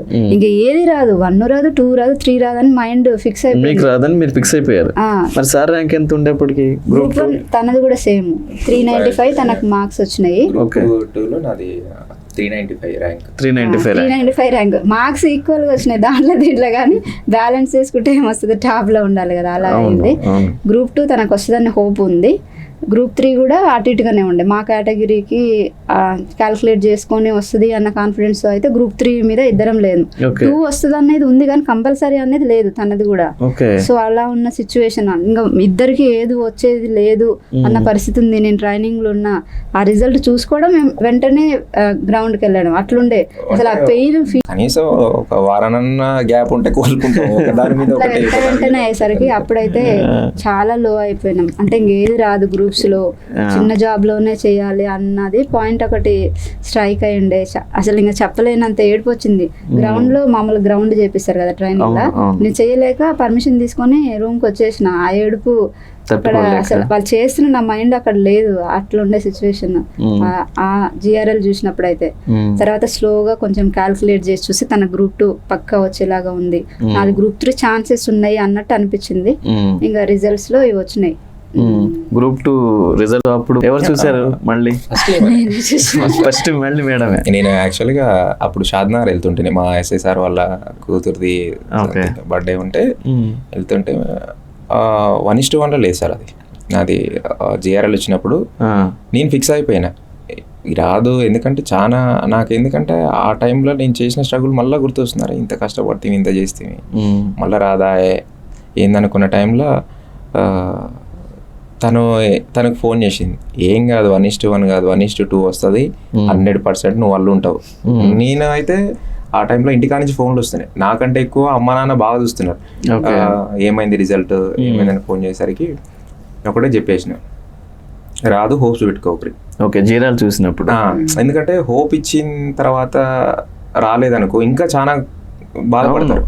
అదే ఒకవేళ మనం హోప్ వేయకుండా వచ్చింది అనుకో చాలా సంతోషపడతారు. అట్లా నేను డైరెక్ట్ చెప్పేసిన, రాదమ్మా నువ్వు ఏం హోప్స్ పెట్టుకోకరి అని చెప్పిన. తను మాత్రం బలంగా నమ్మింది, ఎన్ని దేవుళ్ళని పూజించిందో రావాలని కూడా. అయితే లాస్ట్ మినిట్ 1:2 ఏమైందంటే ఫస్ట్ నెంబర్ నాదే ఉండే మల్టీజోన్ 2లో. ఓకే, సో 1:2 రాగానే ఫిక్స్ అయిపోయినా. ఒక పోస్ట్ లేకుండా అయితే 1:2 ఇయ్యాడు కదా, ఒక పోస్ట్ ఉన్నా కూడా మాక్సిమం వచ్చేస్తుంది అన్న ఆశతోటి అట్లా ఉంది. తర్వాత లీస్ట్ ఇచ్చేసరికి assistant development officer and handlooms and textiles లో వచ్చేసింది. అప్పుడు మేడం చూసారా? అప్పుడు నేనే చూసిన, నేను మా ఇంటి దగ్గర ఉన్నా. ఆఫ్టర్ మ్యారేజ్ వచ్చింది రిజల్ట్ ముందు మ్యారేజ్ అయిందా? జిఆర్ఎల్ తర్వాత మ్యారేజ్ చేసుకున్నాం. తర్వాత 1:1 1:2 ఇట్లా వచ్చింది. Okay okay. అయితే రిజల్ట్ మాత్రం మ్యారేజ్ తర్వాత నేను మా ఇంటి దగ్గర ఉన్నా, తనేం ట్రైనింగ్ లో ఉన్నాడు. ఇంకా అంటే నాకైతే నమ్మకం ఉంది వస్తుంది అని, కాకపోతే ఏదొస్తుందో తెలియదు కదా, అంత భయంతో చూసిన. నా దానికి కూడా నేను ఎప్పుడు అంత భయంతో చూసుకోలే కానీ తనది అట్లా చూసిన, వచ్చింది. వెంటనే కాల్ చేసి చెప్పిన. ఇంకా అప్పుడు మీకేమనిపించిందండి? మీ పేరు లేదు దాంట్లో, మీ పేరు లేదు. చూసుకోవడం ఒకవైపు ఏమో సంతోషం ఉంటుంది సార్, ఒకవైపు ఏమో మళ్ళీ సార్కి వచ్చిందన్న సంతోషం ఉంటుంది, ఒక సైడ్ ఏమో మీకు రాలేదన్న దుఃఖం కూడా ఉంటుంది. ఆ టైంలో అయితే నాకు రాలేదన్న బాధ అనేమి అనిపించలేదు, ఎందుకంటే నాకు రాదని ముందే నాకు తెలుసు కదా. జిఆర్ఎల్ చూసుకున్నప్పుడు నాకు రాదని తెలుసు, నేను ఏ వెరిఫికేషన్ పోలే కాబట్టి నాది రాదు కాబట్టి ఓకే, తనది వచ్చిందన్న సంతోషం. తర్వాత నార్మల్గా ఆలోచించుకున్నప్పుడు ఇద్దరం ఈక్వల్గా చదివినాం కదా, నాకు రాలేదు తనకు వచ్చింది కదా, అంటే కొన్ని మార్క్స్ తేడాతోనే అటు ఇటు అయిపోయింది కదా లైఫ్ అన్నట్టుగా. అది ఏడైందంటే సార్, అది మన మూమెంట్ పేపర్ లో కొన్ని లాస్ట్ కి చాలా చేంజెస్ తీసుకొచ్చిండు కీలో. ఆ కీలో ఆమెకి నాకంటే ఎక్కువ మార్క్స్ వచ్చాయి, ఈజీగా వస్తుంది అసలుకి, తనే మంచి ర్యాంక్ తోటి వస్తుంది అనుకున్నాం.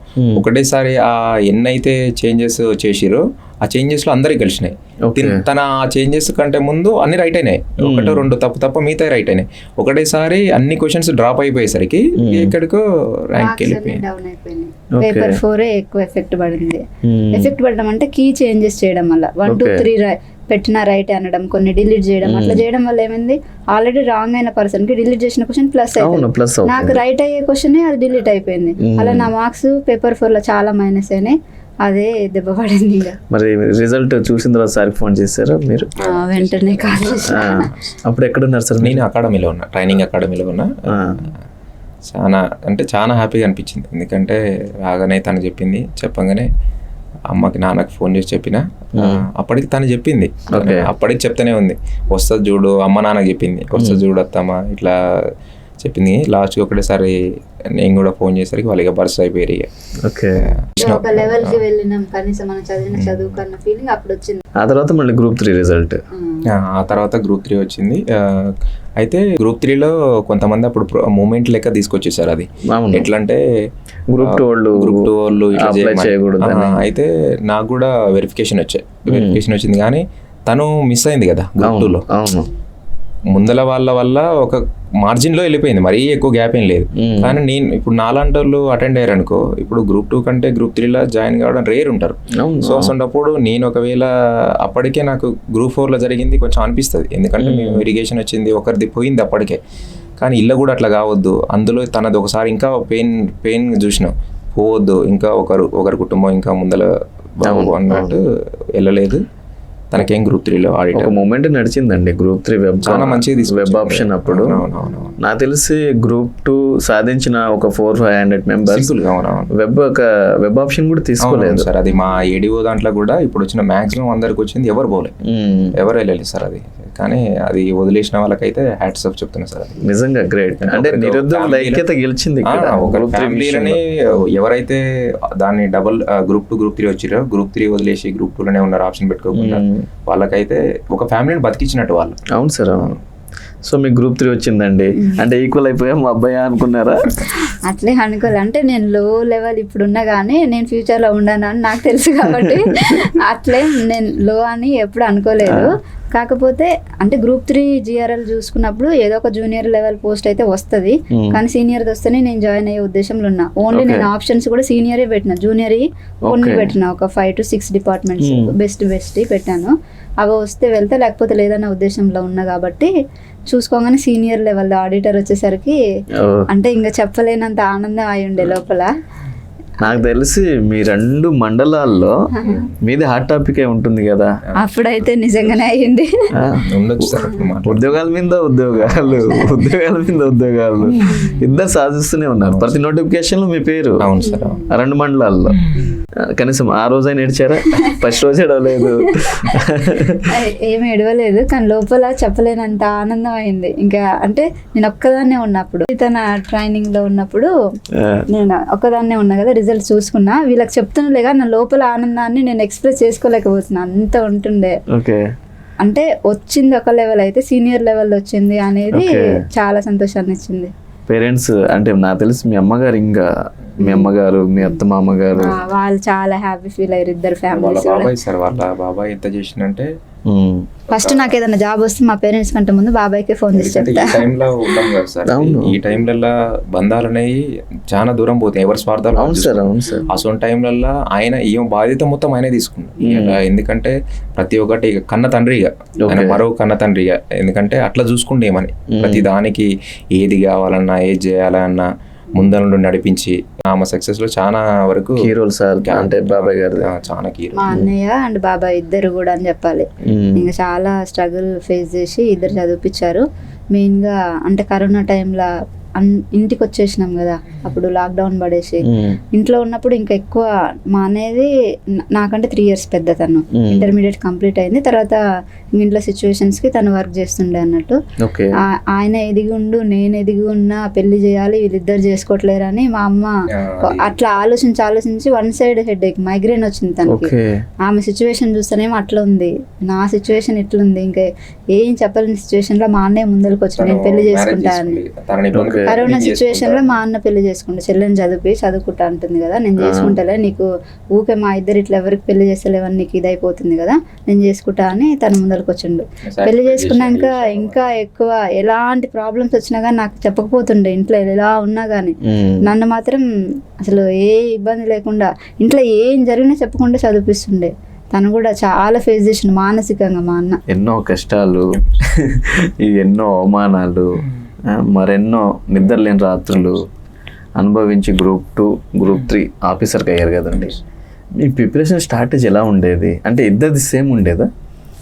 అంటే కొంచెం డిఫరెన్స్ ఉండే సార్. అది లాస్ట్లో ఎట్లా అంటే పేపర్ మాక్ టెస్ట్ రాసేటప్పుడు కూడా యాక్చువల్గా మనం సిలబస్ పరంగా చూసుకుంటే జిఎస్ 1 వచ్చేసరికి కరెంట్ అఫైర్స్ అయినా స్కీమ్స్ అయినా జనరల్ సైన్స్ రీజనింగ్ మన ఇంగ్లీష్ కానీ మిగతా సబ్జెక్ట్ జియోగ్రఫీ అనేది సెకండ్ థర్డ్ ఫస్ట్ పేపర్లో కొన్ని కవర్ అయిపోతాయి. అవును. సో మేము ఫస్ట్ పేపర్కి వచ్చేసరికి జనరల్ సైన్స్ అనేది ఎన్సీఆర్టీ 6th to 10th చదివినాం సార్. అది ఎన్సీఆర్టీ చదివారా? NCERT 6th to 10th. And తర్వాత మన ఇంగ్లీష్కి వచ్చేసరికి జాన్స్ తీసుకున్న జాన్స్ అకాడమీ. దాని తర్వాత లాస్ట్ ఎగ్జామ్ మూమెంట్లో సందీప్ సార్ ఆన్లైన్ అకాడమీ అని మంచిగా చెప్పేది క్వశ్చన్స్ ఏ విధంగా డీల్ చేయాలి. రీజనింగ్ ఏమో ఆల్రెడీ మేము మాకు బ్యాక్గ్రౌండ్ SIPC రాసినాం కదా, అది కొంచెం మంచిగా ఉండే రీజనింగ్ సైడ్ కూడా. జాగ్రఫీనేమో మన NCERT 11th and 12th class అవి చదివినాం సార్. ఈ స్కీమ్స్ సంబంధించి మార్కెట్లో కొంతమంది బుక్స్ రిలీజ్ చేసినప్పుడు స్కీమ్స్ సపరేట్ గా అట్లా తీసుకొని చదివినాము. మరి కరెంట్ అఫైర్స్ ఇద్దరు బాగా చదివే వాళ్ళని చెప్తున్నారు కదా, కరెంట్ అఫైర్స్ ఎలా చేసుకున్నారు? కరెంట్ అఫైర్స్ అంటే ప్రవీణ్ సార్ క్లాసెస్ ఉండే సార్. మేము ఏంటంటే 2 yearsలో వేరే ఎక్కడ కూడా ఒక మ్యాగజైన్ కానీ ఒక 10 రూపాయలు పెట్టి ఏడ కూడా ఒక కరెంట్ అఫైర్స్ సంబంధించి తీసుకోవాలి. సార్ యూట్యూబ్లో ఫ్రీగా చెప్తుండే ప్రతిరోజు. ఆ 2 yearsలో 2022-23లో ఎవ్రీడే మా ఎన్ని స్పైరల్ అయిపోయినాయి. ప్రతిరోజు సార్ చెప్పేది మంచిగా కూర్చొని సార్ చెప్పేది ప్రతి ఒక్కటి మంచిగా నీట్గా రాసుకునేది. తర్వాత దాన్ని 1కి 2 సార్లు. ఎవరు రాసేవాళ్ళు? ఇద్దరం రాసేవాళ్ళు. ఎవరి నోట్స్ వాళ్ళే ఫ్రేమ్ చేసుకున్నాం. కరెంట్ అఫైర్స్ సంబంధించి మేము ఎందుకంటే ఎస్పెషల్లీ థ్యాంక్స్ చెప్తున్న ప్రవీణ్ సార్కి. ఎంత అంటే ఆ సార్ చెప్పే విధానమైన ఏదైనా మంచిగా ఉండే, 1కి డెప్త్కి వెళ్ళిపోయే సబ్జెక్ట్ పరంగా. ఆ కరెంట్ అఫైర్స్ ఏంటంటే అన్ని సబ్జెక్టులకు లింక్ ఉండడం వల్ల మేము దాని మీదనే ఎక్కువ ఫోకస్ చేయడం వల్ల ఏదన్నా మాకు సబ్జెక్ట్ సంబంధించి ఏమన్నా అటు ఇటు అయినా కూడా సార్ చెప్పేటప్పుడు సార్ చెప్పింది కొంత ఉంటే మళ్ళీ మేము గూగుల్లో సెర్చ్ చేసి దానికి రిలేటెడ్ ఏమైనా ఉంటే కూడా నోట్స్ లో పాయింట్అవుట్ చేస్తుండేది. అట్లా కరెంట్ అఫైర్స్ బాగా యూజ్ అయిందని చెప్పాలి. నెక్స్ట్ మనం చూసుకుంటే పేపర్ 2 అండి. దాన్ని ఎలా హ్యాండిల్ చేశారు సార్?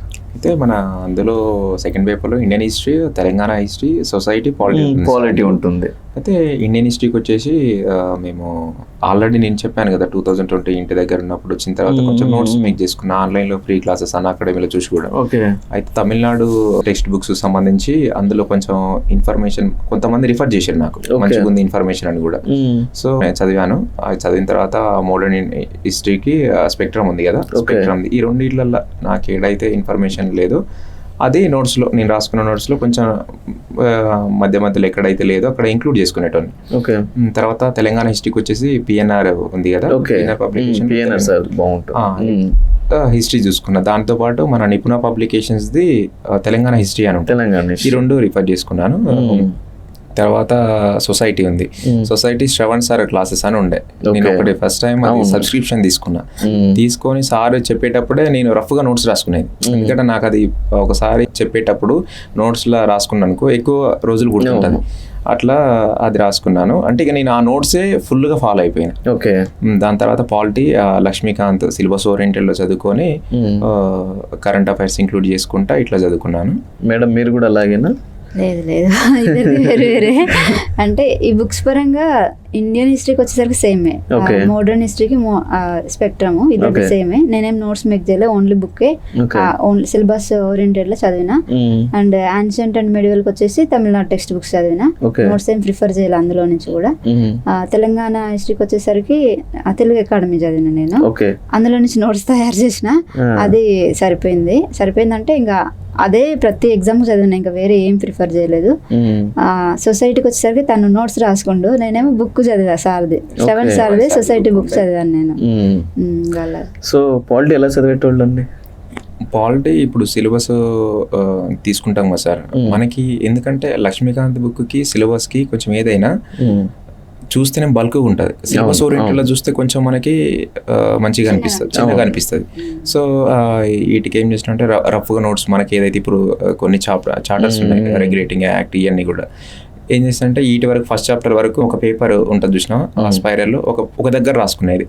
ఇవన్నీ రెగ్యులేటింగ్ సంథింగ్ ఏదైనా యాక్ట్స్ ఉన్నాయి అనుకో దాని గురించి ఒక 4-5 పాయింట్స్ ఇట్లా రాసుకుంటా. నెక్స్ట్ మిగతా సబ్జెక్టు కూడా లింక్ చేసుకుంటా, కరెంట్ అఫైర్స్ లింక్ చేసుకుంటా, 1కి 2 సార్లు చదువుకోవడము. టెస్ట్ సిరీస్లు రాసినప్పుడు ఏరియా పోతుందని ఒకటికి మళ్ళీ 2 సార్లు ఇక్కడ పోతుంది, ఏదైనా పర్టికులర్ ఏరియా పోతే ఒకటికి 2 సార్లు చదువుకోవడం అదే ఏరియాలో అట్లా కవర్ చేసినాం సార్ పాలిటీ. సొసైటీ అయితే నేను one and only Shravan sir class notes రాసుకున్నా, ఆ నోట్స్ నే ఇక ఫాలో అయిపోయినా పూర్తిగా. ఏది మీ నోట్స్, ఓన్ నోట్స్? ఓకే. ఆయన నోట్స్ నాకు అర్థం కాదు, ఆయనకి అర్థమయ్యేటట్టు రాసుకుంటారు కాబట్టి వేరు వేరే డిస్కషన్ చేసేవాళ్ళ సబ్జెక్ట్ ఏదైనా నాకు అర్థం కానప్పుడు మా మధ్యలో ఏమైనా మాటలు ఉన్నాయంటే ఈ క్వశ్చన్స్ అడగడమే. ఫ్యామిలీ ఇష్యూస్ ఉంటాయి, ఏమైనా మాట్లాడుకుంటే అది మాట్లాడుకుంటాం. దాని తర్వాత ఇంకేమైనా మాట్లాడుకున్నాం, బయట టీకి వెళ్తున్నాం అన్నా కానీ ఏదైనా ప్రతిదీ క్వశ్చన్ రూపంలో అట్లా డిస్కషనే ఉంటుండే తప్ప వేరే ఏ టాపిక్స్ ఉండబోతుండే. ప్రపంచాన్ని బయట థింగ్స్ వాళ్ళేంటి వీళ్ళేంటి అన్ని పక్కకేసి అవే ప్రపంచంగా ఉండే అన్నట్టు. చాలా డేస్ కాదు 2 years మాట్లాడుకుంటారా అని ఫ్రెండ్స్ వచ్చినా గానీ మీతో ఏమన్నా మాట్లాడదామని ఫ్రీగా బయటకు వచ్చినా మీరు ఏ చెప్తారు ఇంకా అని చెప్పి చాలా మంది చూసినాం సార్. ఇప్పుడు చూసిన చదువు అంటారు అనుకునేవాళ్ళు. తక్కువ మంది ఫ్రెండ్స్ ఉండే ప్రిపరేషన్ అప్పుడైతే, ఇంకా ఎక్కువ మీరిద్దరే ఫ్రెండ్స్. ఇంకా ఈవెన్ ఒకనొక టైంలలో ఫోన్ ఖరాబ్ అయితే కూడా ఒకే ఫోన్ లో 2 సిమ్లు వేసుకొని మాకు ఎందుకంటే ఇంటికా నుంచి ఫోన్స్ ఎవరన్నా నా ఫ్రెండ్స్ ఫోన్ చేసారు అనుకో, వేరే కా నుంచి హైదరాబాద్ లో ఉండి ఫోన్ చేస్తే నేను ఇంటికాడ ఉందని చెప్పేది, ఇంటికా నుంచి ఫోన్ చేస్తే నేను హైదరాబాద్ ఉండని చెప్పేది. ఎందుకంటే మనకి ఆ ప్రిపరేషన్ లో ప్రతి క్షణం ప్రతి సెకండ్ అయినా ఒక అవర్ అనేది చాలా కీ రోల్ చేస్తుంది. సో అట్లా అయింది సార్ ప్రిపరేషన్. ఆ తర్వాత ఒకప్పుడు ఎకానమీ పేపర్ భయపడేవాళ్ళు. అవును సార్. ఈసారి గ్రూప్ 2 గ్రూప్ 3లో స్కోర్ ఎక్కువ ఏదైనా వచ్చిందంటే ఎకానమీ వచ్చింది. దాన్ని ఎలా ప్రిపేర్ అయ్యారండి? ఎకానమీకి సోషియో ఎకనామిక్ అవుట్లుక్ ఉంటుంది కదా సార్, అది మేము దాన్ని బాగా ఫాలో అయినాం. దాన్ని నెక్స్ట్ ఫస్ట్ చౌటి సార్ది ఉండే. సార్ అంటే మన తెలంగాణలో ఎస్పెషల్లీ ఇంగ్లీష్కి సంబంధించి ఎక్కువ రిసోర్సెస్ లేవు సార్. అయితే సార్ది తీసుకున్నాము కోర్సు, తీసుకొని నోట్స్ మేక్ చేసుకున్నాము. అది అయిపోయిన తర్వాత కొన్ని రోజులకి మన విన్నర్స్ పబ్లికేషన్ రిలీజ్ చేశారు. 3 books Telugu medium, English medium లేదు కదా, తెలుగు మీడియం మీద గ్రిప్ ఉంది కాబట్టి తెలుగు మీడియం బుక్స్ తీసుకొని చదివినాం. కాకపోతే ఎన్ని చదివినా గానీ ఎకానమీ పరంగా అయితే only socio economic outlook major అని చెప్పాలి. తెలంగాణ పరంగా వేరే థింగ్స్ ఏం లేవు, ఓన్లీ సోషియో ఎకనామిక్ అవుట్లుక్. ఏమైనా కరెంట్ ఇష్యూస్ ఉంటే అది సర్వే, ఇవే ఉంటుండే. ఇండియన్ ఎకానమీకి చౌటి సార్ది ఫాలో అయినాము, ఎందుకంటే ఆయన ఇంగ్లీష్లో చెప్తుండే, ఇంగ్లీష్ అని తెలుగు ఉంటుండే కాబట్టి అప్పటి వరకు ఇంగ్లీష్లో చదివి ఇంకా తెలుగు అంటే అంత తొందరగా యాక్సెప్ట్ చేయలేదు, కొన్ని టర్మ్స్ డిఫరెంట్గా ఉంటాయి కాబట్టి కొంచెం ఇబ్బంది పెడుతుంది. సో చౌటి సార్దే ఫాలో అయినాం. తర్వాత విన్నర్స్ పబ్లికేషన్ కూడా రిఫర్ చేసినాం కానీ బుక్స్ మొత్తం చదవలే. అందులో ఎక్కువ మార్క్స్ రావడానికి మీరు అడిగినట్టు కారణం ఏంటంటే ఎకానమీలో 3rd ఏదైతే సెక్షన్ ఉందో అందులో ఎక్కువ నార్మల్ బిట్స్ అంటే సోషల్ అండ్ ఎన్విరాన్మెంటల్ అట్లా ఉంది కదా, అవి ఏ బుక్స్ చదవకున్నా అన్నిటి మీద నాలెడ్జ్ ఉంటే పెట్టగలిగేలా ఉంది. సో ఆ సెక్షన్ ఎక్కువ స్కోర్ చేసింది అందరికి, సో అందువల్ల స్కోర్ ఎక్కువ వచ్చింది. చాలా మంది ఆ సెక్షన్ వదిలేశారు సార్. జాబ్ రాని వాళ్ళకి ఆ సెక్షన్ బాగా మైనస్ అయిందని చాలా మంది అంటుంటారు. అన్ని సబ్జెక్ట్స్ మీద నాలెడ్జ్ ఉంటే అది ప్లస్ అవుతుంది ఆ సెక్షన్. మరి ఆ సెక్షన్ ఎలా చదివారు మీరు? అంటే చదివారా, స్పెషల్ గా చదివారా? అంటే డెవలప్మెంట్ ఎకనామిక్ ఇష్యూస్ అయితే నేనైతే బుక్ ఉంది సార్, అది విన్నర్స్ వాళ్ళదే. ఇక నేను వాళ్ళ 3 booksలలో 3 బుక్లు ఒకే విధంగా ఒక్కొక్క బుక్ ఉంది వాళ్ళది. అవును, అవే చదివినాం ఇంకా. ఎందుకంటే సిలబస్ పరంగా సిలబస్ అయితే చూడడానికి ఓకే అనిపిస్తుంది, కానీ ఇందులో ఏ రకంగా అర్థమైతే ఎందుకంటే ప్యాటర్న్ పూర్తిగా టీజీపీఎస్ చాలా మార్చింది. ఎందుకంటే అంతకుముందు 2016 అప్పుడు గ్రూప్ 2 జరిగినప్పుడు, మళ్ళీ తర్వాత రీసెంట్ గా గ్రూప్ 2 2022లో క్వశ్చన్ పేపర్ చూస్తుంటే టోటల్లీ చాలా సిస్టమ్ ఆ పేపర్ అనేది చాలా మార్చారు కాబట్టి మనం ఎట్లా ఏ విధంగా క్వశ్చన్స్ వస్తాయో తెలియదు. ఎందుకైనా మంచిదని బుక్స్ చదివినాం. అది లాస్ట్ మినిట్ లో అంటే చాలా తక్కువ టైం ఉన్నప్పుడు రిలీజ్ అయినాయి ఆ బుక్స్ కూడా, కాకపోతే ఇంకా టైం లేదు కాబట్టి ఒక రౌండ్ లో అయితే చదివేసిన. ఇండియన్ ఎకానమీని ఎలా డీల్ చేశారండి? ఇండియన్ ఎకానమీ సార్, అది నాకైతే కాన్సెప్ట్ లో ఊకనే కొంచెం అర్థం కాకపోయేది, తను లేమన్ లాంగ్వేజ్ లో చెప్పేది. సో నాకు ఆ పరంగా అయితే మంచిగా చెప్పింది. ఓకే, అంటే మీ టీచర్ ఎస్పెషల్ ఎకనామిక్ వచ్చేసరికి తను చెప్పే విధానం మంచిగా అనిపించేది నాకు. ఎందుకంటే ఊకనే మర్చిపోతాం ఒక్కొక్క కాన్సెప్ట్ గురించి కూడా. 1-2 సార్లు సార్, ఎందుకంటే స్టాటిస్టిక్స్ ఎక్కువ ఉంటాయి కదా కొంచెం, అందులో ఎకనామిక్ సర్వే అంటే 1-2 సార్లు కంపారిజన్ ఉంటుంది. స్టేట్స్ అయినా ఇండియాది అంటే తెలంగాణది ఎక్కువ గుర్తుపెట్టుకుని ఉంటుంది. షార్ట్ నోట్స్ అలా ఏమి రాసుకున్నారండి? ఓన్ నోట్ బుక్ అలా ఎక్కువ అంటే చౌటి సార్ తీసుకున్నా, ఫస్ట్ తీసుకున్నప్పుడు నోట్స్ మేక్ చేసినా కానీ 3-4 టైమ్స్ పోస్ట్ పోన్ కావడం వల్ల డేటా మొత్తం చేంజ్ అవుతుంది కదా సార్. ఇక అవును సార్, లాస్ట్కి ఇక విన్నర్స్ ఇక నోట్స్ ఎక్కడ రాయాలి, విన్నర్స్ది తీసుకున్నాము. ఇక దాంట్లోనే నోట్స్ ఏం రాయాలి. మీరు కూడా సేమ్? ఓకే, విన్నర్స్ ఏంటంటే ఆల్రెడీ అవుట్లుక్ సంబంధించి కొన్ని ఇంక్లూడ్ చేయడం, ఈ ఇందులో ఏదైనా కవర్ కాకపోతే అవుట్లుక్ చూసుకోవడం, ఇట్లా కవర్ అయిపోయింది. నెక్స్ట్ చూసుకుంటే మనం అంటే 4th పేపర్ తెలంగాణ మూమెంట్, అందరికి బాగా ఇష్టమైన పేపర్, అందరు ఈజీ అనుకున్న పేపర్, కానీ గ్రూప్ 2లో కొంచెం కష్టంగానే క్వశ్చన్స్ వచ్చాయి. అవును సార్, నాకు పేపర్ 4కి వచ్చేసరికి ఏమైందంటే సార్, ఒక లాస్ట్కి వచ్చేసరికి ఒక డైలామా పడిపోయినా. అప్పటి వరకు పిఎన్ఆర్ ఎన్నిసార్లు చదివినా నాకు గుర్తులేదు. ఓకే, ఎందుకంటే అప్పటి వరకు వి ప్రకాష్ సార్ది అనుకున్నాం. నేనేంటంటే సరే పిఎన్ఆర్ కొంచెం మంచిగా బుక్ చిన్నగా ఉంది కదా, ఎక్కువ ఇన్ఫర్మేషన్ ఉందంట, వి ప్రకాష్ సార్ది చదవలేదు. ఓకే, పిఎన్ఆర్ చదువుకొని లాస్ట్ మూమెంట్ వరకు కూడా కొంతమంది ఉంటారు కదా మాట్లాడుకునే, చూస్తుంటే పిఎన్ఆర్ నుంచి పడతాయి పడవ ఇంత చిన్న బుక్కుల నుంచి పేపర్ ప్యాటర్న్ మొత్తం మారుస్తుండు అనేసరికి నాకు అప్పుడు చిరబోయిన బాలయ్య సార్ ఉండే. ఓకే, లాస్ట్ మూమెంట్ లో. అవును, బాలయ్య సార్. అయితే తన క్లాసెస్ నార్మల్గా యూట్యూబ్ లో పెట్టినప్పుడు ఆయన చెప్పే విధానం కోడ్స్ ఇస్తుండే ఒక్కొక్క దానికి. అయితే నాకు ఎందుకో నచ్చింది ఇక సార్ క్లాసెస్. అయితే కన్ఫర్మ్ తీసుకోవాలనుకున్నా, ఎగ్జామ్ ఉండాలి అది కూడా. తీసుకొని నోట్స్ మేక్ చేసుకున్నా సార్ది. దాదాపు ఒక 20 days డైలీ ఒక 4-5 hours అనేది నోట్స్ మేక్ చేసుకొని ప్రతి ఒక్కటి కోడ్ చెప్పేది ప్రతిసారి, ఒక ఏదైతే హార్డ్గా ఉందో దానికి. నాకు ఆ పిఎన్ఆర్ చదవడం, ఏడాడైతే మిస్ అయినాయో మన బాలయ్య సార్ చెప్పిన క్లాసెస్ నుంచి నోట్స్ రాసుకున్నా కదా, ఈయన ఈ 2 బాగా ఎగ్జామ్లో ప్లస్ పాయింట్ అయిపోయినాయి నాకు. ఓకే, అట్లా సార్. అంటే మీరు చిరబోయిన బాలయ్య సార్ గారి క్లాసెస్ ప్లస్ పిఎన్ఆర్, ఇంకా మన ప్రకాష్ సార్ చదివారు?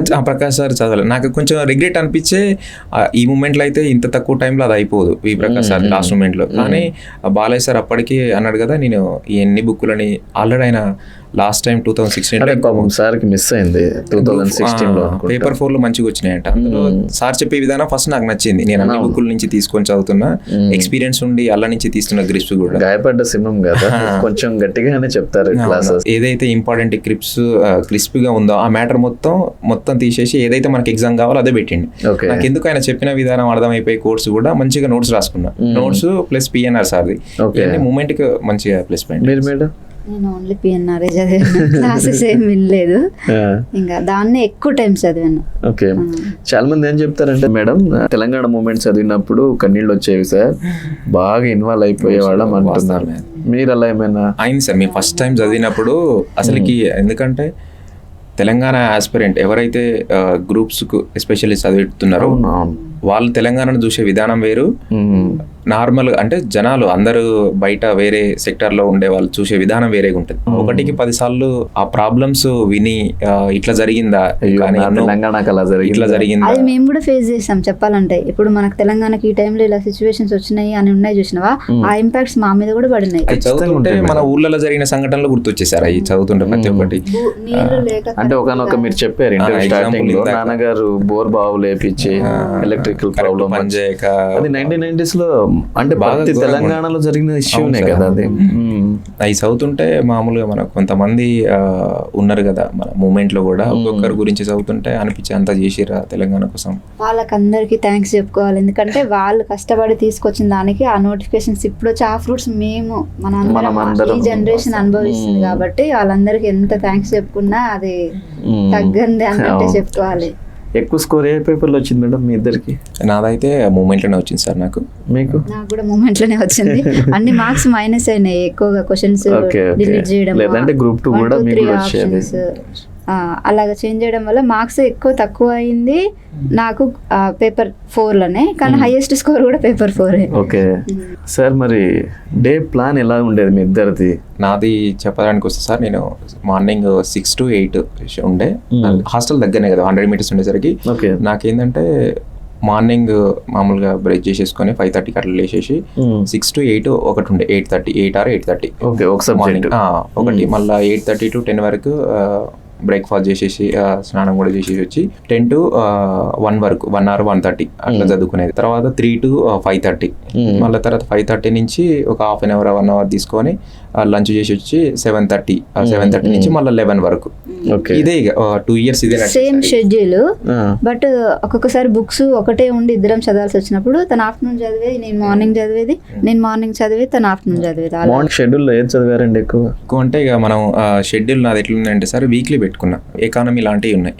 అయితే మార్నింగ్ 6 to 8:30 వచ్చినప్పుడు ఒక 1 week అయినా 1 month అయినా ఎక్కువ దాని మీద ఎక్కువ ఫోకస్ చేసేటోని. ఎప్పుడైతే మనకి ఏడ తప్పు చేస్తున్నాం అని అర్థమైనప్పుడు దాని మీద ఎక్కువ చేసుకోవాలి సార్. ఇప్పుడు బీటెక్ ఎగ్జామ్స్ అనుకో, ఇది పోయినా వేరే ఆన్సర్ రాస్తే పాస్ అవుతాం. ఇప్పుడు ఇలా మనం వీక్గా ఉన్నామంటే అందులో స్ట్రాంగ్ కావాలి, వేరే ఆప్షన్ లేదు. ఎందుకంటే ఎగ్జామ్ రాసిన తర్వాత 1/2 mark తోటి 1 mark తో 2 mark తోటి పోతావు, ఆ బాధ ఎట్లుంటుంది అంటే అరే నేను ఆ రోజు అది చదువుంటే బాగుండు అన్నది వస్తుంది. కానీ నాకు అనిపించింది ఏదైతే మనం వీక్గా ఉంటామో మరీ స్ట్రాంగ్ కాకపోయినా ఒక రేంజ్లో చదువుకోవాలన్నట్టు మార్నింగ్ ఏదైతే నాకు కష్టం అనిపిస్తుందో అది పెట్టుకునే 6 to 8. మేడం మీరు బుక్స్ రిలేటెడ్ ఇంకా ఇదే ఇష్యూ, సేమ్ బుక్స్ ఉంటుండే కాబట్టి తను చదివేది, నేను అది కాకుండా వేరే థింగ్ సెలెక్ట్ చేసుకొని ఆయన ఆఫ్టర్నూన్ ఏదైతే చదవాలనుకుంటుండో దానికి నేను మార్నింగ్ అడ్జస్ట్ అయ్యేదాన్ని. అట్లనే కంటిన్యూ అయిపోయినాం. అంటే హార్డ్ థింగ్ ఈజీ థింగ్ అని అట్లేం నేను షెడ్యూల్ చేయలేదు. అంటే అన్నిటికీ ఈక్వల్ ఇంపార్టెంట్. కరెంట్ అఫైర్స్ మాత్రము డిన్నర్ చేసిన తర్వాత కంపల్సరీ 7:30 తర్వాత డిన్నర్ చేసి వచ్చినామా, దాని తర్వాత కరెంట్ అఫైర్స్ ప్రతి రోజు ఇంకా ఏముండకపోతుంది దాన్ని చదవడం, దాన్ని రివైజ్ చేయడం, దాంట్లో ఇంకా రిలేటెడ్ ఏమైనా ఎక్స్ట్రా పాయింట్స్ కావాలంటే రికవర్ చేసుకోవడం, అలాగా కరెంట్ అఫైర్స్ ఉంటుండే ఆఫ్టర్ డిన్నర్. ఇంకేం ఉండకపోతుంది. ఇప్పుడు కూడా అదే ఉంది ఇప్పుడు కూడా. ఎందుకంటే కరెంట్ అఫైర్స్ ని వదిలేమనుకో సార్, అది మళ్ళీ సబ్జెక్ట్ పట్టుకోవాలనుకుంటే ఇబ్బంది అనిపిస్తుంది. కరెంట్ అఫైర్స్ కొంచెం టచ్ చేసుకుంటా పోతే రేపు నాటి సబ్జెక్ట్ రివిజన్ చేసుకోవాలనుకున్నా కూడా మనకి ఏమేమి అప్డేట్ అయినాయని తెలుస్తుంది. సో మీరు జాబ్ కొట్టడానికి అంటే ఇద్దరు జాబ్ సాధించారు, Group 2 Group 3 సాధించారు. అదేవిధంగా అంటే పాత జాబ్ చూసుకుంటే కానిస్టేబుల్ ప్లస్ Group 4 Group 3 ఉన్న జాబ్స్ అన్ని సాధించారు కదా. మీ సక్సెస్ మంత్రం అంటే ఏమంటారు సార్? మేడం మీరు కూడా dedication sir, dedication, discipline, patience sir, ఈ 3. ఎందుకంటే మాది అదృష్టం అనుకోవాలి. ఎందుకంటే నేను వచ్చిన గ్రాడ్యుయేషన్ అయిపోయిన తర్వాత 1 year కాగానే 2022లో నోటిఫికేషన్ పడడం ఎంపటే. అదే టైంలో నోటిఫికేషన్ పడకుంటే ఆ మానసిక సందిగ్ధత ఎంత ఉంటుంది అనేది మనం చెప్పలేం. అవును సార్. రాయాలి, ఎగ్జామ్ రాయాలి, నేను చదువుకొని ప్రిపరేషన్లో ఉన్నా కూడా నోటిఫికేషన్ లేకుంటే మనం ఏం చేయలేం. అవును సార్. మాకేందంటే అదృష్టం కొద్ది నోటిఫికేషన్ పడ్డది. అట్లా పేషెన్స్ తోటి ఎన్నిసార్లు క్యాన్సిల్ అయినా కూడా ఎగ్జామ్ ఏం కదా అయితే అయినప్పుడు ఇంకోసారి రివిజన్ చేసుకుందాం మంచిగా అన్న ఆలోచనతో ఉన్నాం. కానీ ఏ రోజు డీలా పడిపోలే. ఓకే అట్లా sir. First of all A aspirant అయినా కళ్ళు దడవకుండా మాత్రం కాంపిటేటివ్ దాటలేరు సార్, అది వాస్తవం ఇది. అవునండి. ఇది ఎందుకంటే ప్రతి ఆస్పిరెంట్ ఒకవేళ ఎగ్జాంపుల్ ఒక 100 రోజులు అనుకుంటే మినిమం 90 రోజులు బిలో మిడిల్ క్లాస్ బీపీఎల్లో ఉన్న వాళ్ళు ప్రతిరోజు ఏ మానసిక సంగీతాలు ఉంటాయి. అవును సార్. మానసికంగా, ఫైనాన్షియల్గా. ఎందుకంటే 5 రూపాయల భోజనం తినేటోళ్ళు ఎంతమంది అంటే చెప్పుకోలేం సార్. ఒక్కొక్కరు బాధ. ఊళ్ళల్లో ఏమనుకుంటారంటే ఆయన పోయి ఆడ చదువుతుండా, తిరుగుతుండో చేస్తుండో, కానీ ఈడ బాధలు అనేది ఒక్కొక్కరిది ఒక విధంగా ఉంటుంది సార్. అసలుకి అది వర్ణనాతీతం ఆ బాధలు ఒక్కొక్కరి పాపం. మీ సక్సెస్ మంత్రం అంటే మీరేమంటారు మేడం? నేనైతే కన్సిస్టెంట్గా ప్రిపేర్ అయితే ఏదైనా వస్తుందని నాకు అనిపించింది. అంటే ఈ నా జర్నీలో ఏదైనా సరే, అది ఇంకా ఎగ్జామ్ పోస్ట్ పోన్ కానీ ఇంకెప్పుడైనా పెట్టని, నీకు అది కావాలి అంటే నువ్వు కన్సిస్టెంట్గా చదువుతూనే ఉండాలి. అలా చేస్తే ఏదైనా వస్తుందని నేను అనుకుంటున్నా. నాకైతే నేను కన్సిస్టెంట్ ఇంకెక్కడ బ్రేక్స్ అయితే ఇవ్వలేదు ప్రిపరేషన్కి. అదే ఒకటి మిస్ అయినా ఇంకోటి వచ్చేలాగా చేసింది అని నేను అనుకుంటున్నాను. సార్ ఎక్కువ చదివేవాళ్ళ, మీరు ఎక్కువ చదివేవాళ్ళ? సారా ఎక్కువ చదివేవారు. ఇట్లా టీకి వెళ్తామా బయటికి 5 అట్లా వెళ్తుంటే కూడా ఇట్లా బుక్స్ చూసుకుంటూ వస్తుండే, అట్లా చదువుతుండే.